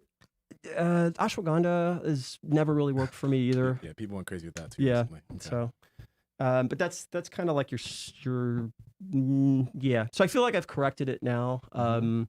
all that kind of together, taking most of that in the evening and then again taking it in the morning. Gotcha. So yeah. Did you ever mess with any of the pro hormones from back in the day? The only thing Because there was some wild shit out there. Yeah. Okay. So here's my story. Somebody asked me a while back, how I think Tren got popular, and I think it got popular because there was a product that was on the market that was called Tren. Here's my Tren story. And it was really powerful. Oh, geez. So you could buy it at Max Muscle. yeah. Yeah. Really? Yes. Okay. Yeah, like 15 years ago, something Not like even that. that long. 2006. Even when I was messing around with stuff, Yeah. like you can go to Max Muscle or whatever, and it'd be in the glass container in the front. Kids' faces would get so swollen. They'd Yeah. be like, "Oh yeah, I'm taking Tren," and they'd get strong, and their face would be fat, and you're like, "What the fuck?" Yeah. So 2006, there was this company called Something Labs, and they made a product called Tren. Oh, God. And unbeknownst to anybody, it had real Tren in it. Okay. So I bought a bottle of that stuff, and I'm at the gym one day, and I'm like 30% stronger, and I'm like, why am I so strong? Jeez, what's going on with this stuff? And then I got a zit on my back, and I was like, I'm not digging that stuff. What's in that? So I don't know, like a month later, the dude behind the company went to jail. A lot of people got tons of acne from that. I remember that. Yeah. That's great. And that Everyone's was the like, end. "It works. Look at all the acne I got." Yeah, and that was the end of that product. Remember, Hot Stuff had some bullshit in it too. Remember that product? Yeah, Hot Stuff. Hot Stuff. So Hot Stuff had D-ball. everything. It had Diana ball. Did in it have I think. real Diana ball? I think so. Yeah. Did it? I thought it had Bull's balls. It had Orchic. Oh. Yeah, I don't know. Hot Stuff. So Hot Stuff was like. I guess I've had bull's balls. You probably have. Summer of '87, Hot Stuff comes out, and I remember the ad. It was a Bill Phillips ad. I think he probably wrote the thing, or I don't want to do a disservice to him if he didn't. But it was like one of these long, wordy ads, and it was like, "What happened to me when I changed out my Hot Stuff? My gains stopped." And it had everything you can think of in it, but it actually had like a lot of ahead of its time stuff. It had Yohimbe. It had. Gosh, it had just so many things in it. It had like 50 grams of like liver protein in it. It was the first supplement to have, to throw the kitchen sink at you. Like The it kitchen had sink. had Yeah, everything. in it. It had Everything. caffeine in it. Everything, yeah. It had vitamins and minerals in it. There Like it is. that's the hot stuff. Yeah. Okay, then I can read you off what's in it then. Yeah. That's not the original head. Okay, well, okay, then go ahead, because if this isn't the original, I don't want to. You know Talk what about it. really worked? I mean, like Ultimate Orange. Ultimate Orange. Ultimate Orange. I've heard about These this. guys heard us talk Ultimate about this Orange. before. Yeah. we think Huberman there's, was talking, or you were talking to Huberman yeah, about we it. think there's crystal meth in there. Ultimate Orange, man. Well, it was the Mawa. It was the ephedra. Oh yeah, that Federer. Duchesne designed that. Dan Yep. Duchesne, man. Man, you guys had all the great Supplements used to be really fun. They Yeah. worked. Wow. I mean, like, they worked. like Like, really Yeah, the they Wild send you West. right to the emergency room. They're awesome. oh gosh. Yeah. Ultimate Orange was like, go hard or go home. Yeah. Or the hospital. Yeah, it made you crazy. Some of those things. You mentioned something lightweight. You mentioned that there like certain things you think you have a theory that they only work for 30 years. What do you mean by that? I just mean looking at people that I've seen use steroids for a very, very long time. There's a look the body has, like when I've seen people that have just first gone on them, and it's this, what I would call a youthful look where the muscle bellies just pop.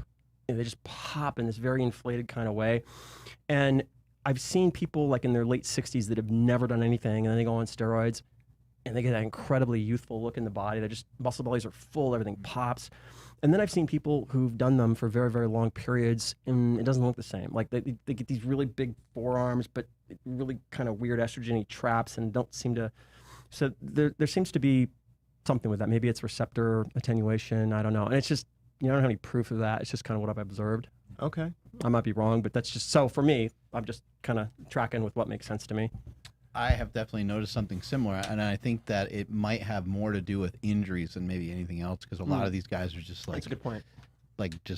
they're fucked up, you know? Yeah, Like, that's a really they've good point. torn a lot of muscles and maybe aren't able to train the same way. That's such a good point, and that gets to stem cell repletion in the muscles and basically clearing adhesions in the muscles. Like our buddy Ron Penna has really great muscle bellies.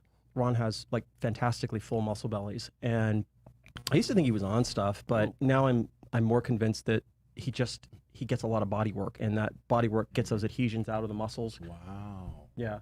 Okay. And I noticed when I started doing that kind of stuff, like the muscle belly started to pop again. I think that's a key component to people having a natural look. Maybe you would agree. Yeah. No, yeah. Where Yeah, the definitely. muscle tissues, even though someone like Nsima is totally fucking jacked, Yeah. his muscles, it's hard to say that they look soft because that's not the correct wording, but they don't look like they're super tense. They look supple. They look supple. There you go. A supple muscle. They even feel supple. Yeah, go ahead. Squeeze them. Oh yeah. Yeah, see? They're Juicy. you can really Wow. get Beefy. really dig into them.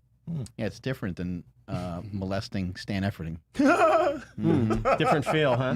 You've molested both. That is Well, I hit Stan after a set one time. like a rock. Yeah, after a set of squats that he did, I was like, good job. And I hit him in the back, and I was like, that was literally like slapping the monolift. I was like, what the fuck is that? It's like, ding. I'm like, holy shit. That is such an interesting point. Like I've just seen enough different bodies. I kind of know a natural body. Like this guy's got I could just know he's just on a natural body. But it gets to that kind of like supple, full muscle belly. It's a certain kind of look that you just know it when you see it. Interesting. I think some guys that use stuff, like if you were to press into, we're getting a little weird I feedback don't know over what here. that is. I don't know. Who's wearing a wire? Joel, put your right arm up to the mic real Two. quick. No, I it's thought not that's that what thing. it was. Nope, it's not His that. band, I could take this off. No, it's No, not. it It's not that. shouldn't be It's not that. that. Yeah. That's weird. UFO interference, aliens. Hello, Huh. That's weird. it's the government. Oh, wait. Oh, there it is. Wait a second. Let me No. just set this over here. There. Well, Joel he's been chipped. He's got a Yeah. thing in his brain, and that's where that he gets could all be this. That's where he gets all this information. Yeah, the from. aliens, they inserted their... You're saying something about muscles? Yeah. Anyway, I was going to say that I Sorry. think some individuals that use stuff, and you've talked about this before, old muscle versus new muscle, old body versus new body kind of thing, or young body, rather. When you look at individuals that use stuff, it almost appears that their muscles, like if they were to get like a massage, you're just kind of imagining that it would probably hurt. Whereas I think if you look at his muscles, if you were to dig in on his muscles, you could probably hurt him. You could probably find somewhere that hurts on him. But I think most likely he probably doesn't have like adhesions and scar tissue, and his muscles probably just aren't tense, and they're probably not a mess. I don't know why that is or what that's part of. I really believe that. I've noticed in myself and other people I've witnessed over the years that when I was in my 20s, 30s, I was kind of always pumped. And then as you get older, you look flat. And then once I started doing like kind of body work and sort of rolling the arms out and stuff after working out, the being able to get pumped kind of came back, and keeping it kind of came back. So I think the adhesions have a lot to do with it. It probably helps stem cell repletion as well. So I just like my whole body when I was like on a lot of stuff, and when I was powerlifting, my whole body like always felt like it had a lot of tension in it. And it did for a reason. I was trying to be as strong as I possibly could. So that energy was kind of almost sitting there all the time. But if someone was to like, just for example, step on my hamstrings to like loosen my hamstrings up, that would just probably send me through the roof. As opposed to now, someone could probably walk on them, and I doubt it would hurt. My calves are still pretty tight, but for the most part, the rest of me has gotten to be a lot more supple, but still working on it. Work in progress. yeah, I think there's a lot to that. Can we talk about some of your like physical practices? Because you've come on the podcast and talked about sprinting. We could talk about that again, but you've been also talking a lot about the ancestral squat on your page. And and also you mentioned something about flexibility and mobility. And one thing that a lot of within fitness, there's a lot of people that are like, being flexible is somewhat useless. You don't need to be flexible. Obviously you want to be mobile and strong, but there's also a sect of people who are like, it's useless to be flexible. You shouldn't be, that's unnecessary, etc. What would you talk about as far as maintaining a young body with physical practices? Well, one important thing is the ability to rapidly change directions without getting injured. That's huge. And what you see I feel like I'm channeling Dorian Yates at this point in my life. Like if you listen to Dorian Yates, he's talking about like, I'm really interested in, I've had big muscles, I'm over it. I'm interested in my mobility, my flexibility, my energy, and I think that's kind of I think that's where this path leads a lot of people, is that once you've kind of like had your fill of more plates, more dates and all, and I don't mean that any disservice to Derek or anything. I just mean, out of that ethos. I think once you've had your fill of that and you start to get older, you start to see what starts happening. And number one thing is, limitation of mobility as you get older is like becomes the number one thing. Like like you take for granted when you're younger, the ability to get up and go and do what you want to do. But as soon as you start losing that, it's very terrifying. And I had a scare in 2014 because I took Cipro, nearly blew out both Achilles. I lost 25 pounds. I couldn't walk for like 2 months. What did you do to do that? Cipro. What is that? It's an antibiotic. Oh, shit. Yeah. And since then, I've talked to a bunch of people who've had the exact same or much, much, much worse happen to them. And so, I was like every other dummy in a room. The doctor said, just take this. I'm like, oh, great. Yeah, okay, sounds good. And then, boom, like, whoa. And I didn't know what happened. Took me a long time, researched it. Finally figured out, oh, this causes mitochondrial toxicity, which is another way of saying it kills you slowly. And, oh, yeah, this is a big thing, man. Like, in fact, Is it just a normal antibiotic that they just prescribe? It's really strong. It's a quinine. Why did you need it? Or why did the doctor think you needed it? I just had a skin rash. That's all. And the doctor gave me that. And like, it dealt with a skin rash, and then it dealt with everything else too. So one of the things you see with Cipro is it's kind of like not uncommon to see Achilles blowouts. Okay. And I came like to the cliff of blowing out both Achilles just from walking. And so I literally was at a point for a couple months in 2014 where like I had to get on crutches to get into the kitchen, and I was on the couch most of the time, and I lost all this weight, and that was pretty scary. It was like, wow, this is what it's like to not be mobile. And that just scared the heck out of me. So it just solidified something for me that was already there, which was like, particularly with age, what's going to mean more to you over time is to keep your body energetic, supple, and able to be within what I call an athletic range. That's like, athletic range is not the same thing as gym shape. It's more the ability to engage in athletic stuff without getting injured. Mm-hmm. Maybe it's jujitsu, maybe it's a sprint, maybe it's a handstand, whatever. But it's things that you could just do because you had little kids are, they're indestructible. They can do whatever. You can't hurt them. And it's getting as close as you can get to that. That I'm finding over time that means more to me, and keeping that means more to me. So that's a big piece of the equation with mobility and flexibility for me. Yeah, I saw, I think on your Instagram, you doing like it's not a handstand, but it's like frog stance. Yeah. Was that what it's called? Yeah. Well, that's what I call it. I don't know what it's called nowadays. Frog stance? Frog stance, whatever it's called. You're like on your head and your hands, or no, you're on your hands and your knee and your I'm sorry, your elbows are supported by your knees, and you're upside down basically. There we go. Yeah, it's just a simple strength warm up like thing. So I'll do those. I'll do I'll do planks, with the body extended in the air, just athletic stuff. Wow. Trying to do athletic stuff, and just the thing with that kind of stuff is that if you try and do something every day, you can hang on to the body's range. And if you stop doing stuff like that, what you find is when you start changing directions quickly, you get hurt. Okay, that's where injuries come from. So when your body's used to doing athletic things, or it's used to just changing directions quickly and taking force and stopping, you keep the body kind of supple, you keep it young. Do you mess around with other exercises that can assist with change of direction? Like, are you like, I don't know, throwing a med ball or jumping down from a box or jumping up on a box, or what else are you doing? I like to mix in just kind of around the house, fast directional changes on my ankles and my feet. Okay. So there's what's that guy's name? Are you guys familiar with Speed of Sport? It sounds familiar.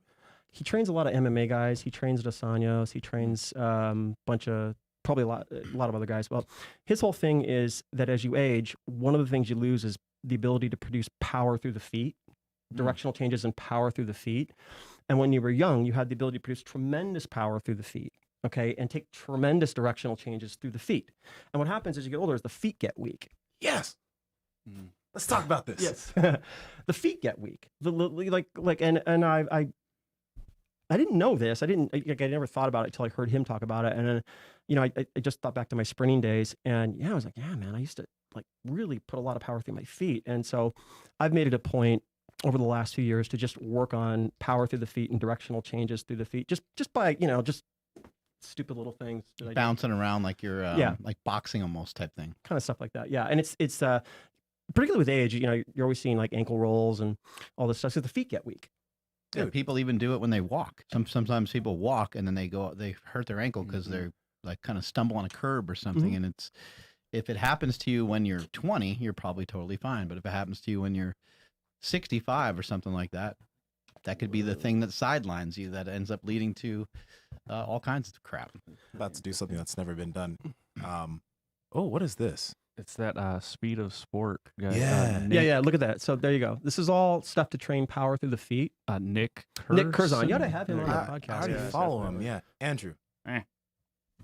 Whoa. Oh, there we go. Yeah. This is why I wear these. Okay, these are called Vivo barefoot shoes, right? They're minimal soles. They have a wide toe box so that your toes can spread, right? And your feet aren't like smashed into your shoe. Mark has some too. But like your foot's really able to feel the floor. And because of that, like I feel like I want to move more. It's like it's almost like being barefoot. That's why like I have a bunch of these. But like the foot weakness, that's been a big thing on my mind for the past few months, just because it's like when we wear these shoes that like have massive levels of padding and you're not able to actually feel the ground, they're nice and comfortable, but your feet get weak. Yes. You know what I mean? And it's just like, that's a big deal, especially as people get older. You see people wearing like these New Balances with the biggest soles ever. Yeah. And it's like memory foam. Like if your feet are weak, that's where you produce a lot of force as an athlete. It's important. Yep, absolutely. Yeah. I go barefoot a lot. I do a lot of like stuff barefoot. My wife kind of like goes, ground, gross. Why do you? But it's for that reason. Like just when we were kids, I think most kids run around barefoot a lot, and I try and replicate that. Like I'm barefoot a lot, and I just do dorky stuff, changing directions on my feet every day. So yeah. We were talking earlier about supplements and sleep and stuff like that. Have you found any supplements that seem to actually assist with sleep or do anything that you've noticed? Oh gosh, tons. Yeah. So I again, in the research, there's this, I love these words that they come up with in the research for like stupid things. Like there's this word called combination therapy. I'm like, what's that?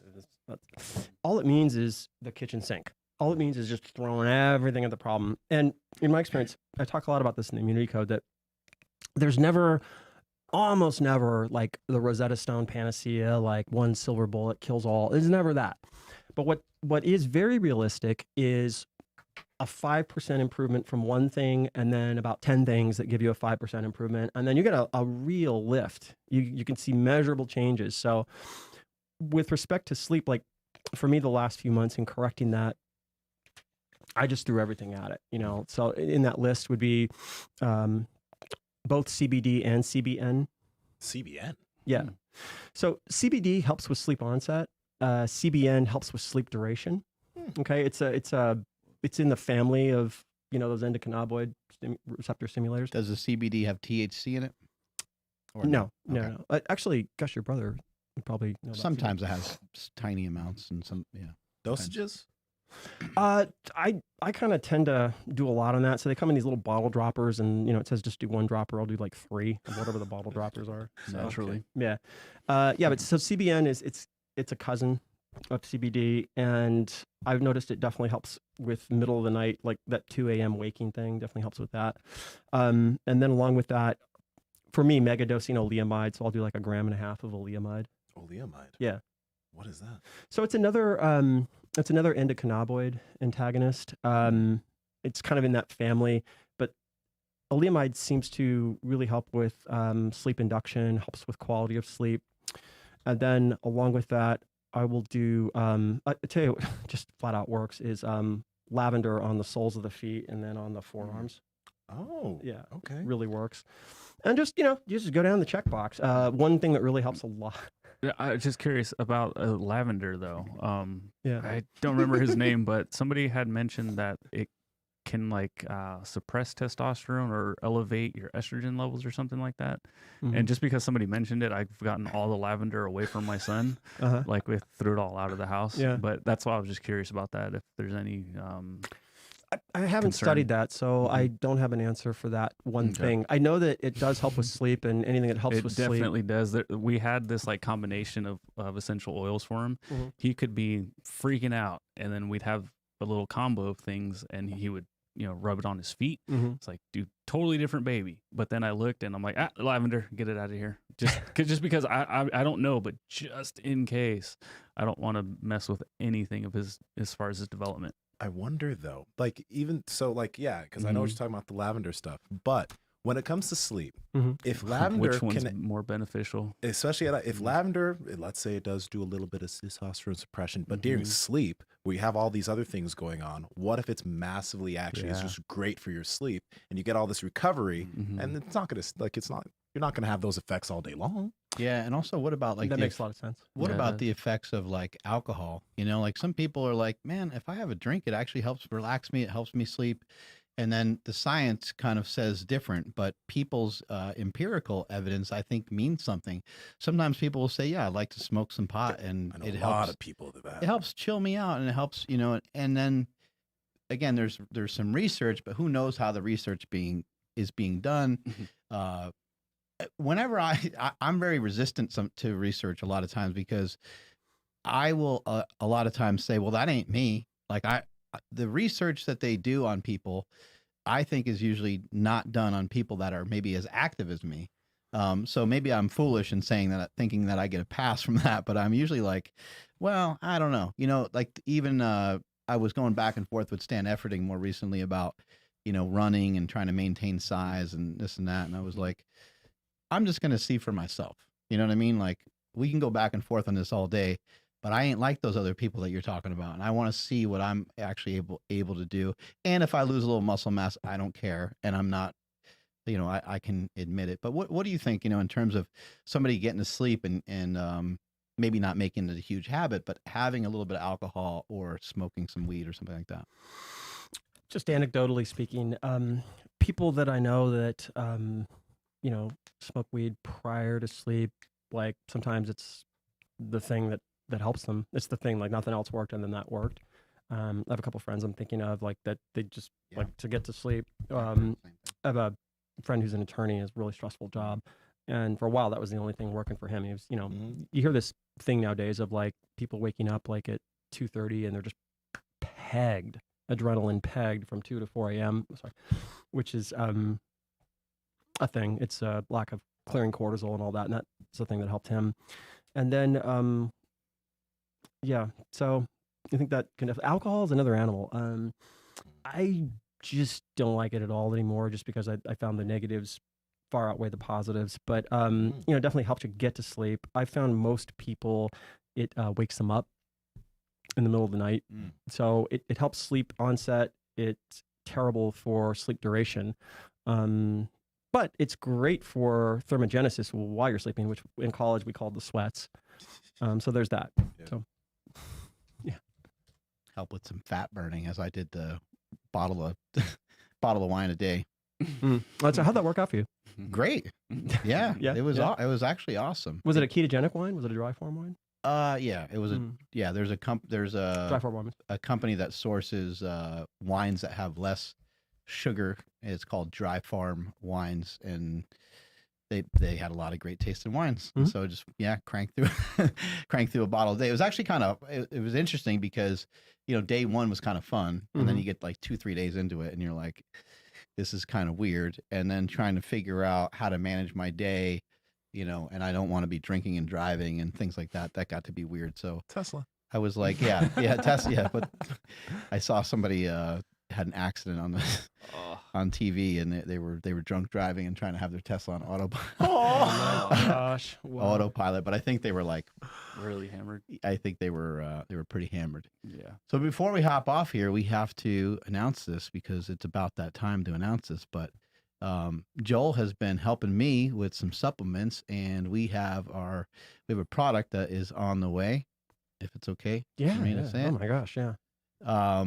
We talked a lot today about fasting, and we have the first ever fasting gum that's going to be hitting the market pretty soon. We should be, it'll probably take about 3-4 weeks to get it all completely finished and on the website, but we have fasting gum on the way that you'll be able to purchase very, very soon. Can you explain some of the stuff that's in the fasting gum and why it's in there? Yeah, boy. There's this thing when collaborators get together that they're gonna be overly rosy and ass kissy about something. I'm not. This is, oh my gosh, this thing is fantastic. Like, I'm in. This thing is absolutely fantastic. It's fasting gum, and so Mark asked me to design it, and it's got, number one, it's got trehalose in it. So trehalose is a sugar that helps with autophagy. And we've combined that with apigenin and then rutin. And apigenin does a lot of things. It helps restore flavonoids in the gut. It increases fat oxidation. It does a whole bunch of things. Helps even replete NAD. And rutin is a cousin of curcumin. So all the things that you see, all the pathways that need to be activated with fasting, you see it helps a lot with that. And it's got a little bit of caffeine, which is interesting. It's only got 25 milligrams of caffeine, but the amazing thing is, like, because it's right there on the tongue, it's like the perfect, like, pick me up. It's really good. Like, you kind of like, I had one, another hour and a half. I need another one. It's great. Yeah, I think you got a really great skew here. I mean, it's pretty cool. Yeah, I've had it, and it tastes good. Really good. It tastes good. Really good. Yeah. Yeah, I'm excited for it, and it was hard to. The hardest part was just trying to, squeeze all those nutrients into a thing of gum, and then to try to figure out, like, okay, probably people are going to have 2 or 3 of these every single day, so, or maybe even 4, depending on how long they're fasting for. And I've used gum as a strategy before for fasting, just as I've used coffee and anything. So there's going to be some people, just kind of as always, they're going to say, "Why can't you just chew regular gum?" You certainly could, but this is just going to help encourage your fast, maybe make it a little easier, especially with the caffeine may suppress the appetite just a pinch. So I'm really pumped about it, really excited about it, and seriously. It's kind of the first of its kind. It is. Geez, I wish I'd come up with it. I mean, it is. I think this could be big. I really do, because Tony Huge was like completely baffled. I handed him some. I don't know if you know Tony, but I handed him some, and he's like, "What is this?" I was like, "I don't know. Give it a shot." He really liked it a lot. So. Oh my gosh, yeah. It's right into that thing I've been talking about of amplifying fasting. So you take this in the morning when you're starting to fast. Another thing is you don't get hungry. Right. You don't get hungry on this stuff. So it's a great tool set. I mean, it's really fantastic. How can people find out more about your book? Oh, yes, the Immunity Code. If you haven't read it, read it. And if you have, I'll probably offer this. So we're coming up on 2 years since I published it, and we broke a lot of ground on this podcast, actually, with it. We're talking about achromantia. Yeah, by the way, I heard somebody describing who Joel Greene was, and the introduction was that he's been on Ben Greenfield's podcast. I was like, give me a break. Anyway, they should have mentioned that you're on this podcast. No, I'm just kidding. The thing was, we broke achromantia on this podcast, and nobody had ever heard of it. And now it's like exploding. Everyone, achromantia. And there were a lot of concepts that were in there. So Amazon, you can get it. You can get it on beatnutrition.com. And then in this, I talked about a new approach to long-term fat loss. And there's a course I have now called the Immune-Centric Fat Loss Course, which I've had quite a few people go through, and I'll be releasing some of their testimonials here probably this month, and just really wonderful testimonials to it. It's the first fat loss program that's ever dealt with what happens post-fat loss. And so there's all these things that happen post-fat loss that really for about 95% of people mean they're going to regain the weight. And so it's the first time we've ever put something in place to correct those things for the average person. And so it's been working. So yeah. And then my Instagram is Real Joel Greene. So love to have you follow me. Yeah, it seems to be a huge problem for a lot of people. A lot of people have figured out how to lose weight. A lot of people have found diets that work, and they drop 10 pounds, they drop 20 pounds. And sometimes for many reasons, they end up not only gaining the weight, but they end up gaining the weight back. And over a period of time, what you sometimes see from people is this kind of perpetual yo-yo dieting, and they will kind of continually, without really recognizing it, they're not trying to do this, but they're compromising their body fat percentage kind of over and over again because it goes back and forth between a lot of undereating and then a lot of overeating. And when they overeat, they're not necessarily overeating the nutrients that would help hold muscle mass or help build muscle mass, and they don't have any habits that are lending itself to improving muscle mass or improving body fat percentage. And so therefore, every time they try to diet, it continually gets a little bit tougher. It gets a little bit harder. And I've heard you talk about this, and I have not heard anyone else ever talk about this, but you talked about the fat cells shrinking and how the fat cells, you can almost envision them as having like bands hooked to them. And they are just, as it shrinks, that band tension continues to increase and increase and increase. And the very second that you start eating back to your regular calories that you're used to, the potentiation of the bands is now going to be invoked by you starting to overeat again, and it's easier and easier to put on body fat again. Yeah, it gets to this really interesting phenomena. I call it the fat loss paradox. I've got 3 more books I'm going to do. Never say never. One of them is going to be on that. Another is going to be on the immunity, or rather the immunity code diet. But it all ties into this, which is something that, like, I'm just after what seems to work long term for real people. And when you look at the average person, the study showed like something like 80% of them are going to regain the weight in 12 months, 95% within 5 years. Okay. And you start to go, well, why? Why is this happening? When you dig into the biology of fat cells, you start to see some, no one's talked about kind of very fascinating things. One of those things is fat cells exist in Spider-Man's webbing. Okay. Think of Spider-Man's webbing holding a bunch of globs up. Okay. And that's called the ECM. It's the exoskeleton that surrounds your fat. What happens is when those cells shrink, you're stretching Spider-Man's webbing, and some of those strands break. Okay. A lot of them break. And so what happens is in the process of them breaking, they're pulling the fat cell. Think of it that way. And the fat cell gets a little bit damaged. The ECM gets damaged. So that's got to get fixed. The cheapest way to fix it, as far as the body's concerned, is just fill the cell back up. That's cheap. Doesn't cost anything. So just fill the cell back up. The more expensive route is to repair things. Repairs cost money. So what you see is that in the process of reshrinking the ECM to make it fit the fat cell again and fixing everything, collagen fibers that are sort of reactive in nature get loaded into the ECM. And so you see like a greater density of different types of collagen. You'll see what's called collagen 6A3. And we see this in obesity. That's like a clear-cut case. So if you have someone with obesity, they have loads of collagen 6A3 in their extracellular matrix. And the net of that is that you get these imbalances of the wrong kind of immune cells in your fat. You get this inflammation going on. You can't fix that just by shrinking the fat. You got to take other steps. You also see it with repeated weight loss. So what happens with repeated weight loss is you start to see a greater density of inflammatory collagen fibers. And it's a reaction to an injury. It's just like your knee, you know, you did sports, you injured your knee, you fix it, you go back, you re-injure it, you know, and over time what happens is the knee doesn't work like it used to.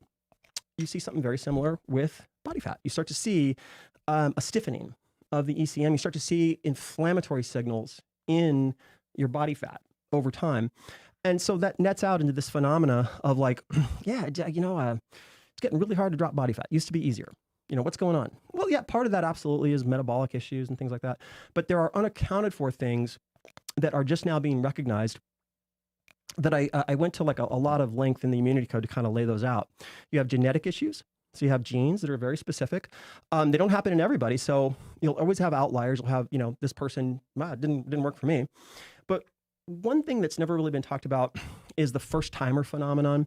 So what you'll see is when someone is a first timer, meaning like, you know, they were kind of overweight their whole life and they decided I'm going to make a change.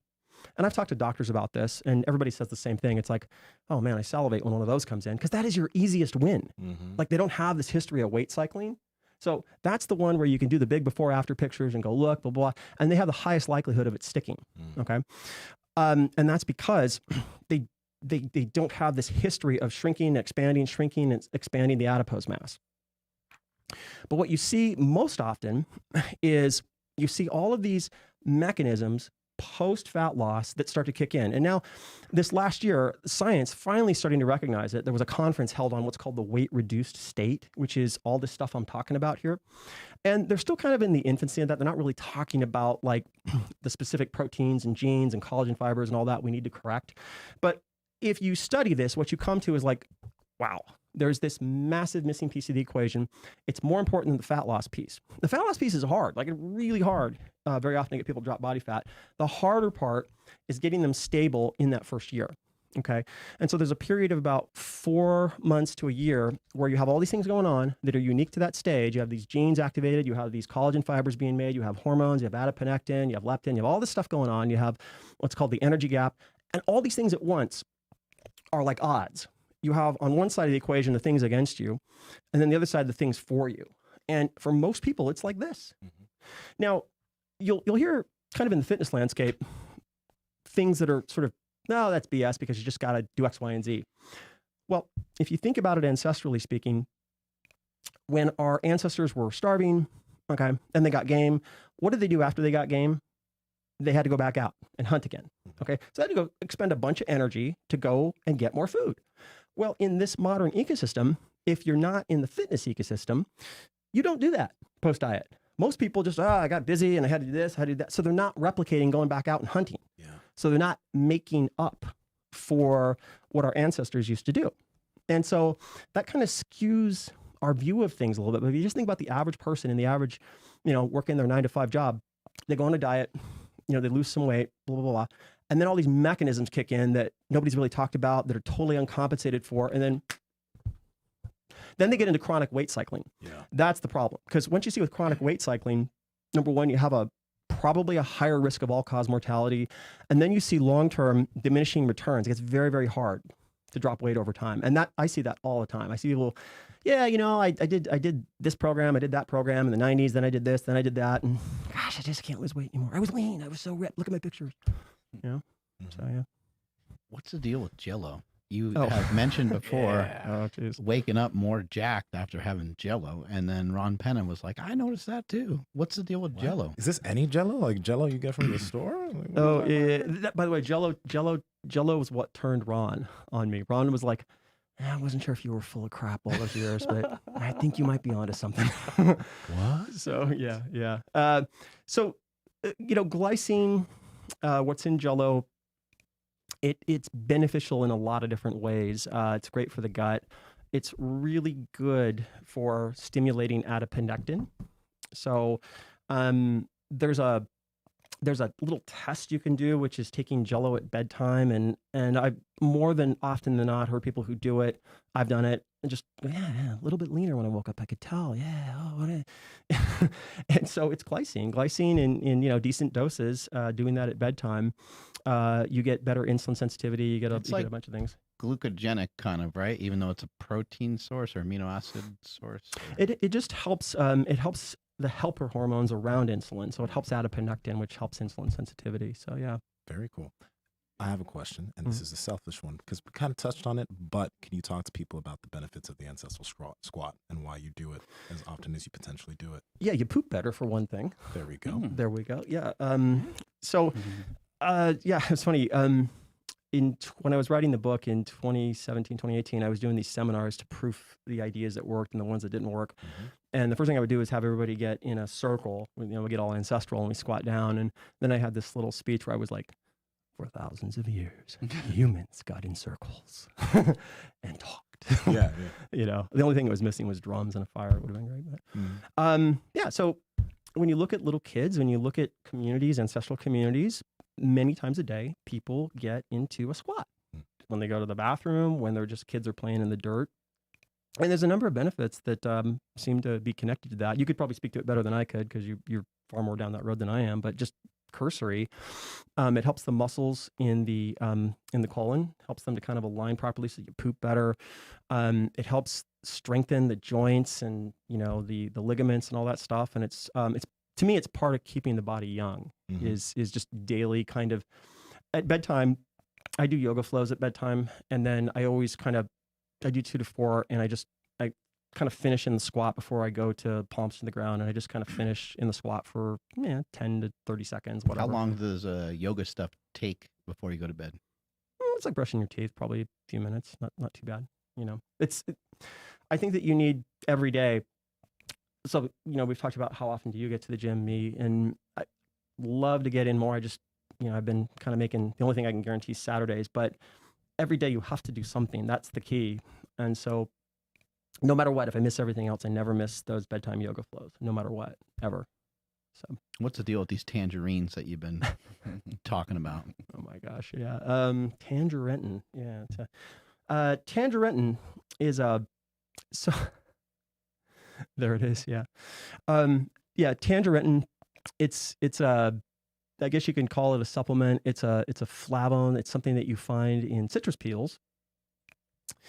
And it does a lot of different things. It's funny. I posted that on my Instagram, and then I went to this peptide conference, and 2 days later, it was here for all the thought leaders. Tangerine, go take it out there. Geez. But it's probably like something to investigate and check out and see if it makes sense. It's kind of hard to find right now. But eat the peels? So citrus peels, there's a lot of goodies in citrus peels. I think, we look at citrus aurantium and things that come from that.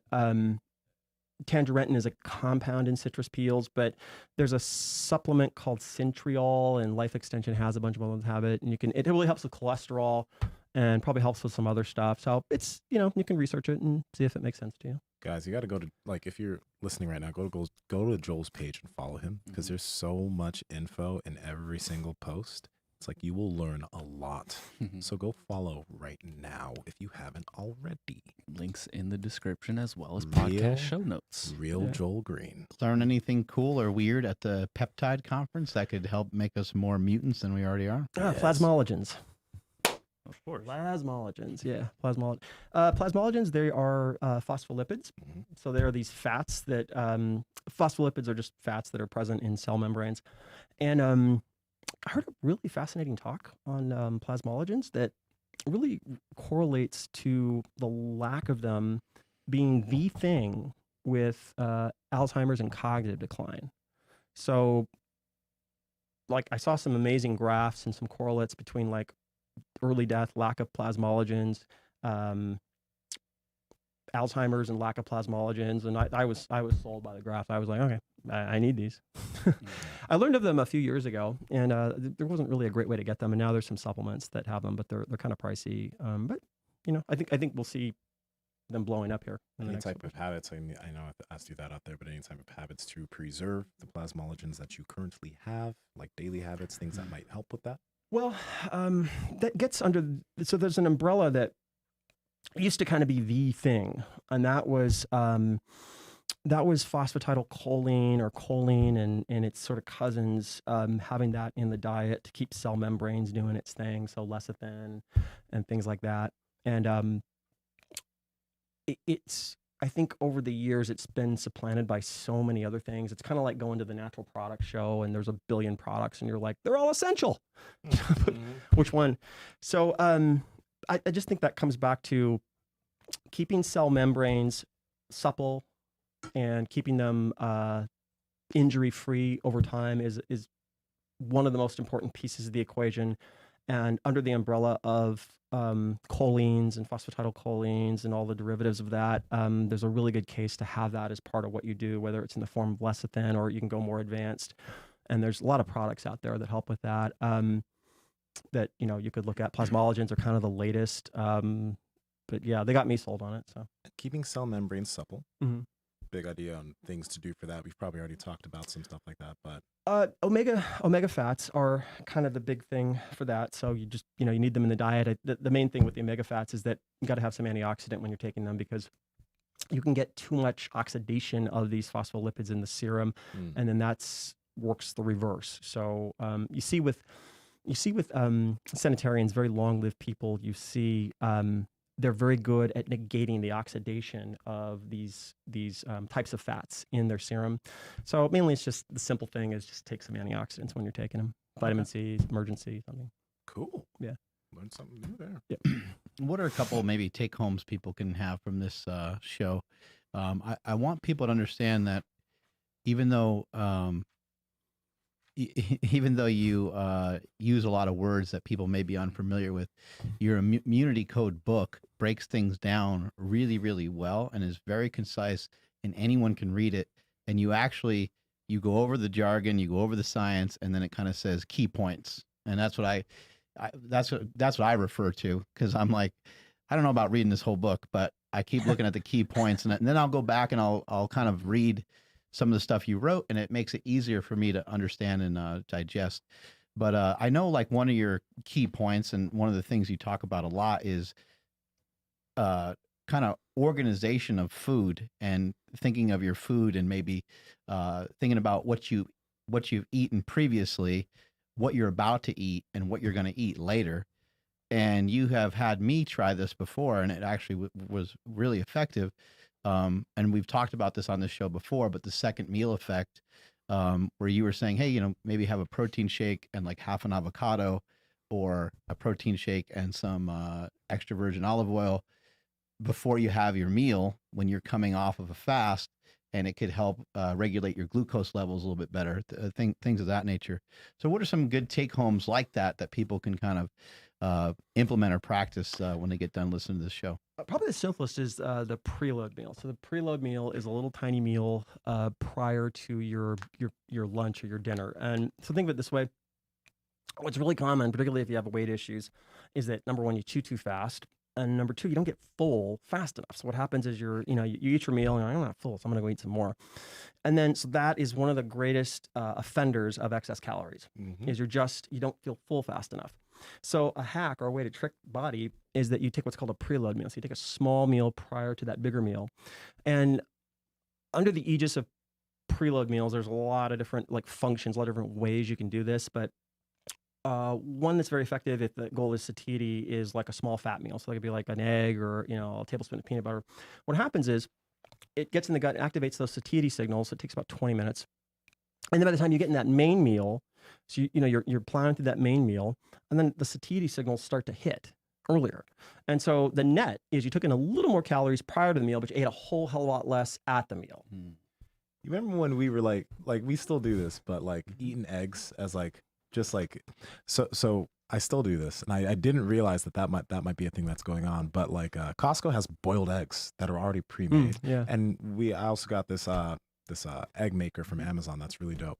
But if I'm ever feeling like I'm kind of hungry, I'll eat 3 eggs or 5 eggs or whatever, and then after I eat that, I'm like, am I actually hungry? And then then I might eat something, but I don't eat nearly as much if I have some eggs beforehand. It's usually it's my litmus test if I'm truly hungry. That's pretty funny. That's dope that works that way. Yeah, a lot of times when I've come home from the gym, I'll eat something small, and some of this based off of what you were saying, and some of it I was doing, I think, intuitively. I'll eat something small, then I take a shower, and then I come back and I eat my dinner with my family usually. And I also have been doing this for years if I go to a restaurant, or especially if I'm going to go shop, I always eat something small before I go shop, because I'm like, I'm going to buy a bunch of crap if I'm super hungry. So I'll go to the grocery store. I end up making a little bit better choices, and by the time I come home and cook, I'm not as ferociously hungry. I had something. So I think for people to kind of feed yourself and give yourself something, so that way you can kind of be a little bit more calm going into the situation of you're about to eat. And I think you could use this for anything. I mean, you can even kind of preload yourself before you go and have, let's say you're going to an Italian restaurant or a restaurant where there's not a lot of great healthy choices. I think you can eat before you go, and you most likely will probably eat quite a bit less, or you might be more reasonable with your meal, rather than just going and having, a 2,000 calorie bomb of whatever the heck it might be. Yeah, there are kind of simple big moves that I think the average person can do to knock out the majority of what's doing damage. And one of them is just you're eating too much. So the preloads are a great way to kind of get back up the time of the satiety signals and get them in the range of you're still eating. I'm starting to get full. I'm good. And so that's a big deal. Getting people to get full within the meal versus 20 minutes later after the meal. That's a huge deal, and that's just stupid simple. Preloads, you can do a lot with preloads. You can. So we're talking under the umbrella of satiety, but you can. There's other umbrellas. We could go into like basically getting glucose and insulin to function better. So you can do other types of preloads prior to a meal that actually help clear glucose better. In other words, glucose area into the curve, and help insulin work better. And there's good research on that. You could do a whey protein shake. You add some cinnamon. You add some berry phenol, some resistant starch. You add all that. Wait 30 minutes. And there's good data on this showing like, wow, you get these improvements in all kinds of parameters by doing that. So preloads are kind of like what's the analogy? I guess it's like a choke. There's variations on the choke. There's all kinds of ways to. I get around Nsima, I start talking in jujitsu talk. So there's all kinds of variations on a choke, and you can do the choke from different angles, different adjustments, different little things, and you get these sort of different outcomes. Nice. Currently, you're focusing on gaining muscle in your 50s. Oh yeah. What are some big things that you would suggest for some of our viewers that are in their 40s and 50s that maybe they need to pay more attention to as they're trying to put on some muscle currently? I can just tell you what I'm noticing. You're still looking pretty damn jacked, I gotta add. Thanks, man. And I know you said you don't have the time or you're not able to make the same commitment as you were previously, but you still look great. Thank you, man. Yeah. We had a fun little workout today prior to this. That was fun. Yeah. Got to see these monsters. Yeah, your brain warm up. You're like, I need some energy. And Andrew's like, I'll get you an energy drink. And then you're like hopped in the gym and started bench pressing. That was cool. Like I've never done the bench to the floor. Like floor press. Yeah. So we did like you showed me this cool variation for the tries, just benching to the floor. That was really cool. And then you had this crazy lat machine. Oh yeah, the steel row. That thing's cool. That thing's amazing. You are our first guest that we had witnessed drinking Red Line. By the way, I remember years ago, The Rock took some Red Line and he thought it was the beginning of the end. He thought he was going to die. I didn't even feel it. See, you're a better man than The Rock. There we go. We got now we got proof. Dwayne, if you're listening, he said it. You're going to get a rock bottom. Yeah. Don't kick my ass. Yeah. Yeah. So that was cool doing that. Muscle right now. I just tell you what I'm figuring out right now. So I went through COVID. I did the COVID munch, put on some pounds just from isolation and all that lockdown, and then gosh, man. I lost about 6-7 pounds of muscle just because there were no gyms open. And I got so desperate one day, I drove down in Corona Del Mar, down back alleys looking for a gym. I found a gym open. I was like, please. And I bribed this guy, let me in, gave me a key. He's like, okay, shut up. So I found a gym. But then what I was noticing is just, it's something harder to put back on it. But one thing is just getting back to some of the basics of, you still have to lift heavy and you still have to eat a bunch of food. There's no getting around those two things. Like you have to, for me, like 2x calories and definitely go a little heavier. The trick with going heavier though, is you have to be much, much more careful about injury. So I'm just very careful and I don't have quite the set volume that I used to have. There's that. And then a big piece of the equation is a lot of post-workout work on the muscles and massaging the muscles and all that stuff and just kind of throwing everything at it. One thing that really worked well for me was the EMS Suit. Man, that was amazing. Yeah, I did this EMS Suit, a company called Lightning Fit in Costa Mesa, and wow, oh my gosh. What does it do? Does it like pulsate the muscles? Oh, dude. Okay. You guys should come on down. I'll get you a workout in it. Man. So what it does is it hits 100% of the muscles 100% of the time. And this particular suit, they have figured out these magic algorithms that burn some insane amount of calories. It does. Right? Yeah, no, it does. But here's the craziest part. And here, I know this is not BS because it's worked on me, and I've heard tell of NFL athletes. Like I turned some other people onto this and who knew a bunch of people and said, oh, I'm going to bring in my NFL guys. Brought in some NFL guys. You do these stupid light weights. You do like these 5s and these 8s, this isn't going to do anything. You're wrecked with a K after it. You're destroyed. Okay. And I don't know. For me, they want you to work up to 2 workouts a week. I was like, I need one, for about a month. And then now I took a couple months off, was doing other things, but I've gotten back where I could probably do two a week now. I just was putting muscle on in places I hadn't. and you notice like, and my strength went through the roof. I was 20% stronger.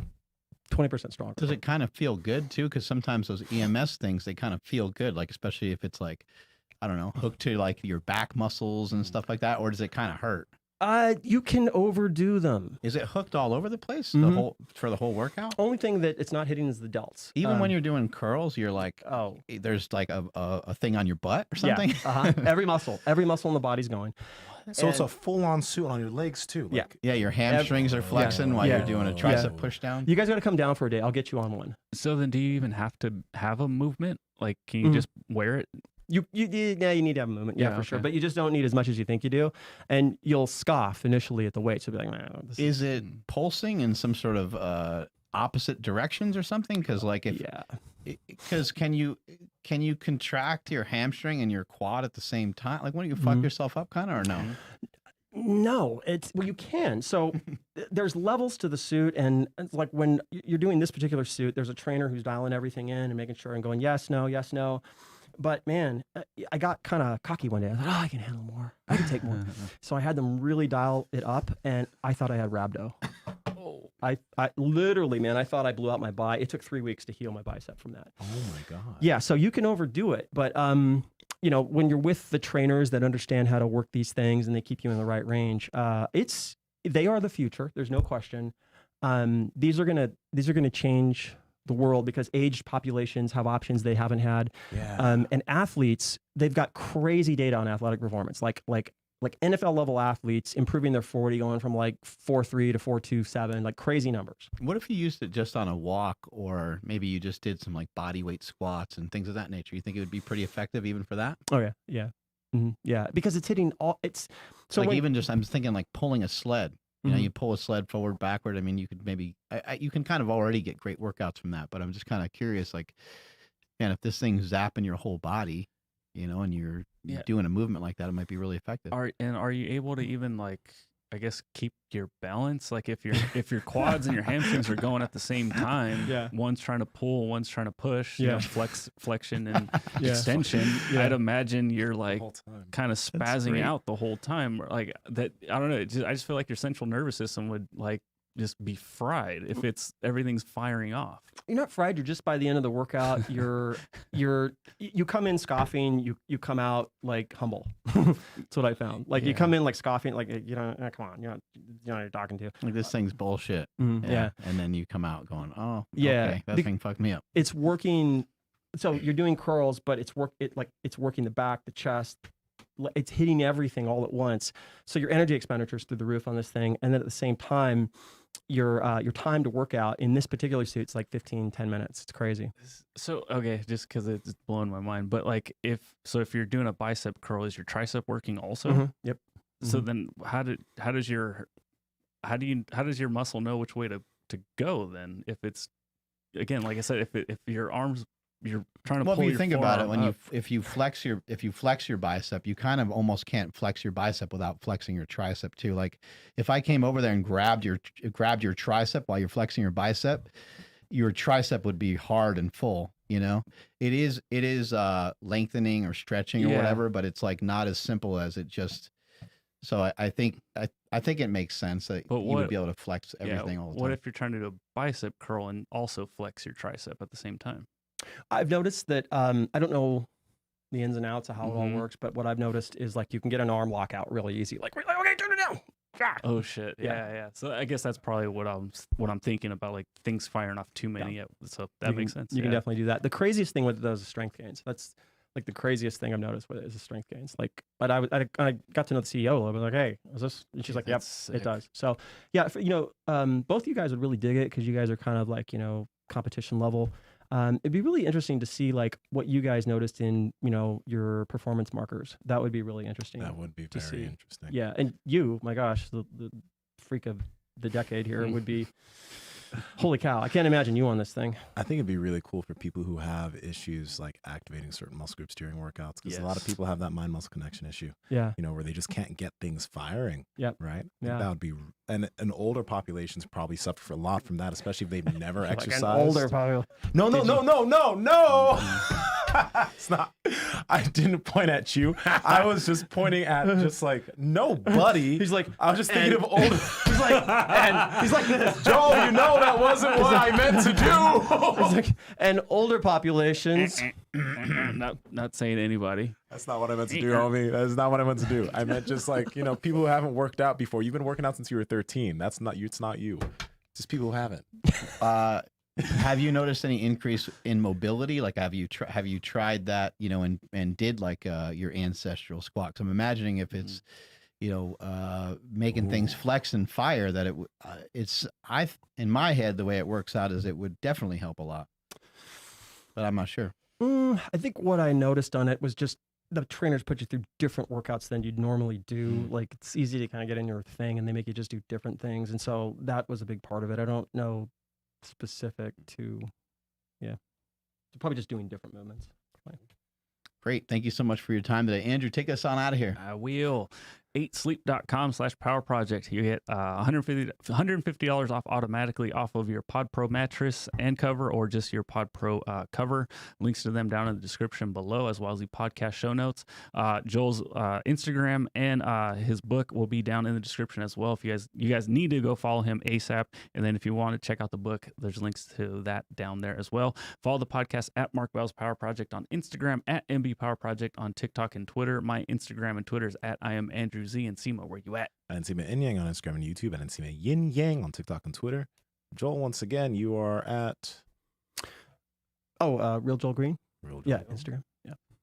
All right. Just because I like to embarrass Nsima whenever I have the opportunity. You've been a huge fan of bodybuilding for a long time. Right. Here we go. How does this guy kind of stack up to some of your favorite bodybuilders that you've seen over the years? I think Nsima, I honestly think this, dude. I think that you are this generation's Ronnie Coleman if you wanted to be. Like, if but we you don't wanted know to how be. I would respond. You know how some people are hyper responders to like those things. Some perfect people, response. some people don't respond Stop. well. Just stop. No, have you heard about Stop. that? No, stop. This is you. If you wanted to gear up, man, you're like the second coming of Ronnie Coleman. If you wanted to, and you know, I actually like your vibe. I like what you're doing, which is like you're just not on anything, and I can tell. And you know, it's showing people what's possible, which is fantastic. But just to see the car crash, I would love to see you. I just love to see it. You know, like how far could this guy take it? Oh, we should do it. I like jujitsu. I like walking around. I like feeling good in clothes. Ronnie Coleman probably pretty good at jujitsu. He probably would kick ass in jujitsu. Could you imagine Ronnie Coleman doing jujitsu? Bruh, he would just hug people to death. Like, could you imagine Ronnie that Coleman's could be arm it. around your neck? You can't armbar Ronnie Coleman, by the way. Right. Because his arm will not extend there. He'll just Right. curl you in. It's a really good defense. Yeah. No, you just I call him T'Challa. He's just like, Yeah. No, I think it's just pretty, like, it's remarkable. Like, it's cool to be next to him on the podcast Yeah, every day and yeah. then have the three of us doing our thing here. But what I think is cool and interesting is the fact that he's not trying to be a bodybuilder, I know. especially at the moment. So No.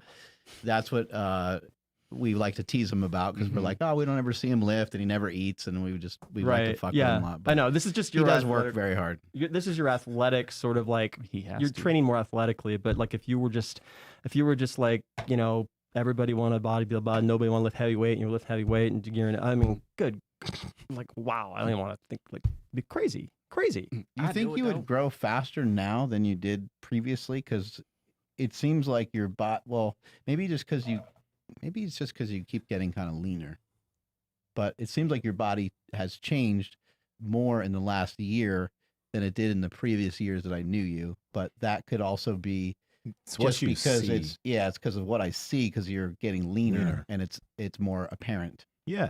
Well, I mean, if you look at the DEXA scans from like 2 years ago or a year ago to a year and a half ago to now, it says I put on like 1.5 pounds of muscle. Right. And I'm not perpetually eating in a surplus of calories. Some Right. days I'm in a deficit, some days I'm at maintenance. It's like I've been keeping around the Right. same weight. And you look way different than what is registered on the body fat exam. But I also think that if I did go into a dedicated surplus focusing on trying to gain muscle, I think that I would put on quite a bit of body fat while putting on a little bit of faster muscle. No, but follow me here, Joel, because I can't, like, I've been training for a lot of years now. I think that I would put on muscle a little bit faster, but I would, let's say that I gained 10, I went from 240 to 260 this year. I think that probably a good 12 pounds of that would be fat, and a good 8 pounds of that would be good lean body mass, which is good for my training your age. genetic potential is so underfed right now. I think if you fed to your genetic potential, I think you'd be like, yeah, so I hit 300 pounds and I gained a half pound of fat. Yeah, you were right. I was 270 back in 2000, like but you have a different capacity now. Your work capacity is a lot Mm-hmm. better, so maybe it would be different. Yeah, 300 might be a stretch. 300 would be a stretch. I think 270? I could get I don't think it's a stretch for you. 300. Joel, I'm No. 240 right now. That's 60 pounds. 240 and you don't eat. I eat, bro. Okay, no, okay. Obviously you eat, but what I'm saying is you eat once or twice a day. Imagine if you had more meals, what that would look like. I guess you eat in an amount right now that is allowing you to continuously get a little bit leaner. Whether that's a caloric deficit or not is probably somewhat debatable. It's like if we're looking at a weekly intake, it's a caloric deficit. But Right. there are some days where some days I eat like 3,500, but some days I eat less because I'm not as hungry. Right. But if we're looking on a week-to-week basis, it's probably a slight deficit. It's not tracked- like daily. Not bodybuilders every are day am I- listening and they're like, he eats like a CrossFit chick. Yes. Yeah, Dude, so Yeah. Like a fitness chick. yesterday I tracked and I ate over 3,000 calories and I was really, really hungry. Yeah. I didn't eat like the greatest of food, but I just wanted to see where I was at. And so if I'm putting down 3,000 calories easily and you're saying you eat 3,500, Oh yeah. On a big day, I eat 35. So, like, what I'm if saying you're there's in I a- don't eat 4,000 there's a calories huge or anything discrepancy like that. between you and I. And if you're Yeah. only eating that much more, imagine what you should be eating way more. But again, it's the years. Because I've been even if True. I've dedicated time to just bodybuilding and gaining weight, I've already been lifting for a long time. That muscle gain is just like I think I could get to a lean 260. Like, and when I say lean 260, I mean like 12%, 11% body fat at 260. I think I could do that. But 270, and I know I'm different now than I was in 2015, but 270 was kind of uncomfortable. 260, 10% body fat. Let's go for it. Yes. Okay, So- okay, listen. I think you are in the range of like Flex Wheeler-ish genetic potential. All right. Flex went from 220 to 260, 40 pounds, and we talked to Flex on that. He was like, yeah, I felt better actually. I think, and you're taller than Flex. So I think you're in that range of like capable of similar things, but I think it would turn into 50 or 60 pounds in your case. When we asked wild, Flex dude. about certain things, he was like, yeah, that took me 3 or 4. And I thought for sure he's going to say years. He's like months. And I was like, oh my God. Do you think so? 300-pound Nsima is still natty? No. Okay. No. No. See, no. that's what we're talking. I can't. Like, that's what I was talking. Oh, about. I mean, no, I don't mean natty. mean if No, I I mean took car subs. crash scene. Got it. Oh, car Yeah. crash. Okay. Yeah, Okay. yeah. I was like, what? Yeah. Okay. No, I don't mean. Makes more sense. I mean geared to the nines. Like just. I yeah. can agree with that. Oh, okay. That's all. Yeah, I can agree that's. with that. I think everybody wants to see that. I don't. Why don't you guys do a vote and see like? Yeah, Does right? everybody want to see? Nsima? No. I think that'll be the first time we ever put a poll out that gets 0 for no. Everyone's going to want to see it. But everyone already thinks I'm on, so like it's like it is what it is. Isn't that funny? Like I've seen enough bodies to know. Like Ed, where I could tell it with you is in the buys and the tries. That's where it really shows it. Like I just How? know. What is it? It's just it's your relative muscle belly density to the rest of your body. Like either your back's like, oh, the guy's on something. He's Christmas tree back and all that. You're but- also not like, your body looks very chill right now. Right. Whereas somebody that's on stuff a lot of times, It's- especially if someone's Right. on a good amount of gear, Right. their body will look, it's weird to say, but their body will look aggressive. it will like look like angry, it'll like be very like vascular and the skin type even kind of looks a little different. It's also the way that the muscle belly seams sit. It's the way the seams sit. There's a natural sort of like there's a natural wateriness there that you see in natural athletes that you not don't out see. of proportion, which is usually a telltale sign. Someone has just fucking gigantic biceps or gigantic chest. Exactly. That's what and I then meant. they're kind of missing elements of some other pieces of the puzzle. You're like, that guy probably always had a fairly big chest. Then he got on shit, and then bam, like that stuff just grew. Yeah. Totally. Gotcha. Totally. All right, we're done embarrassing. I want everyone in the comment section to say we want 300-pound Nsima. Let's make it happen. Let's make it happen. I'm at Mark Smelly Bell. Strength is never a weakness. Weakness never a strength. Catch you guys later. Thank you.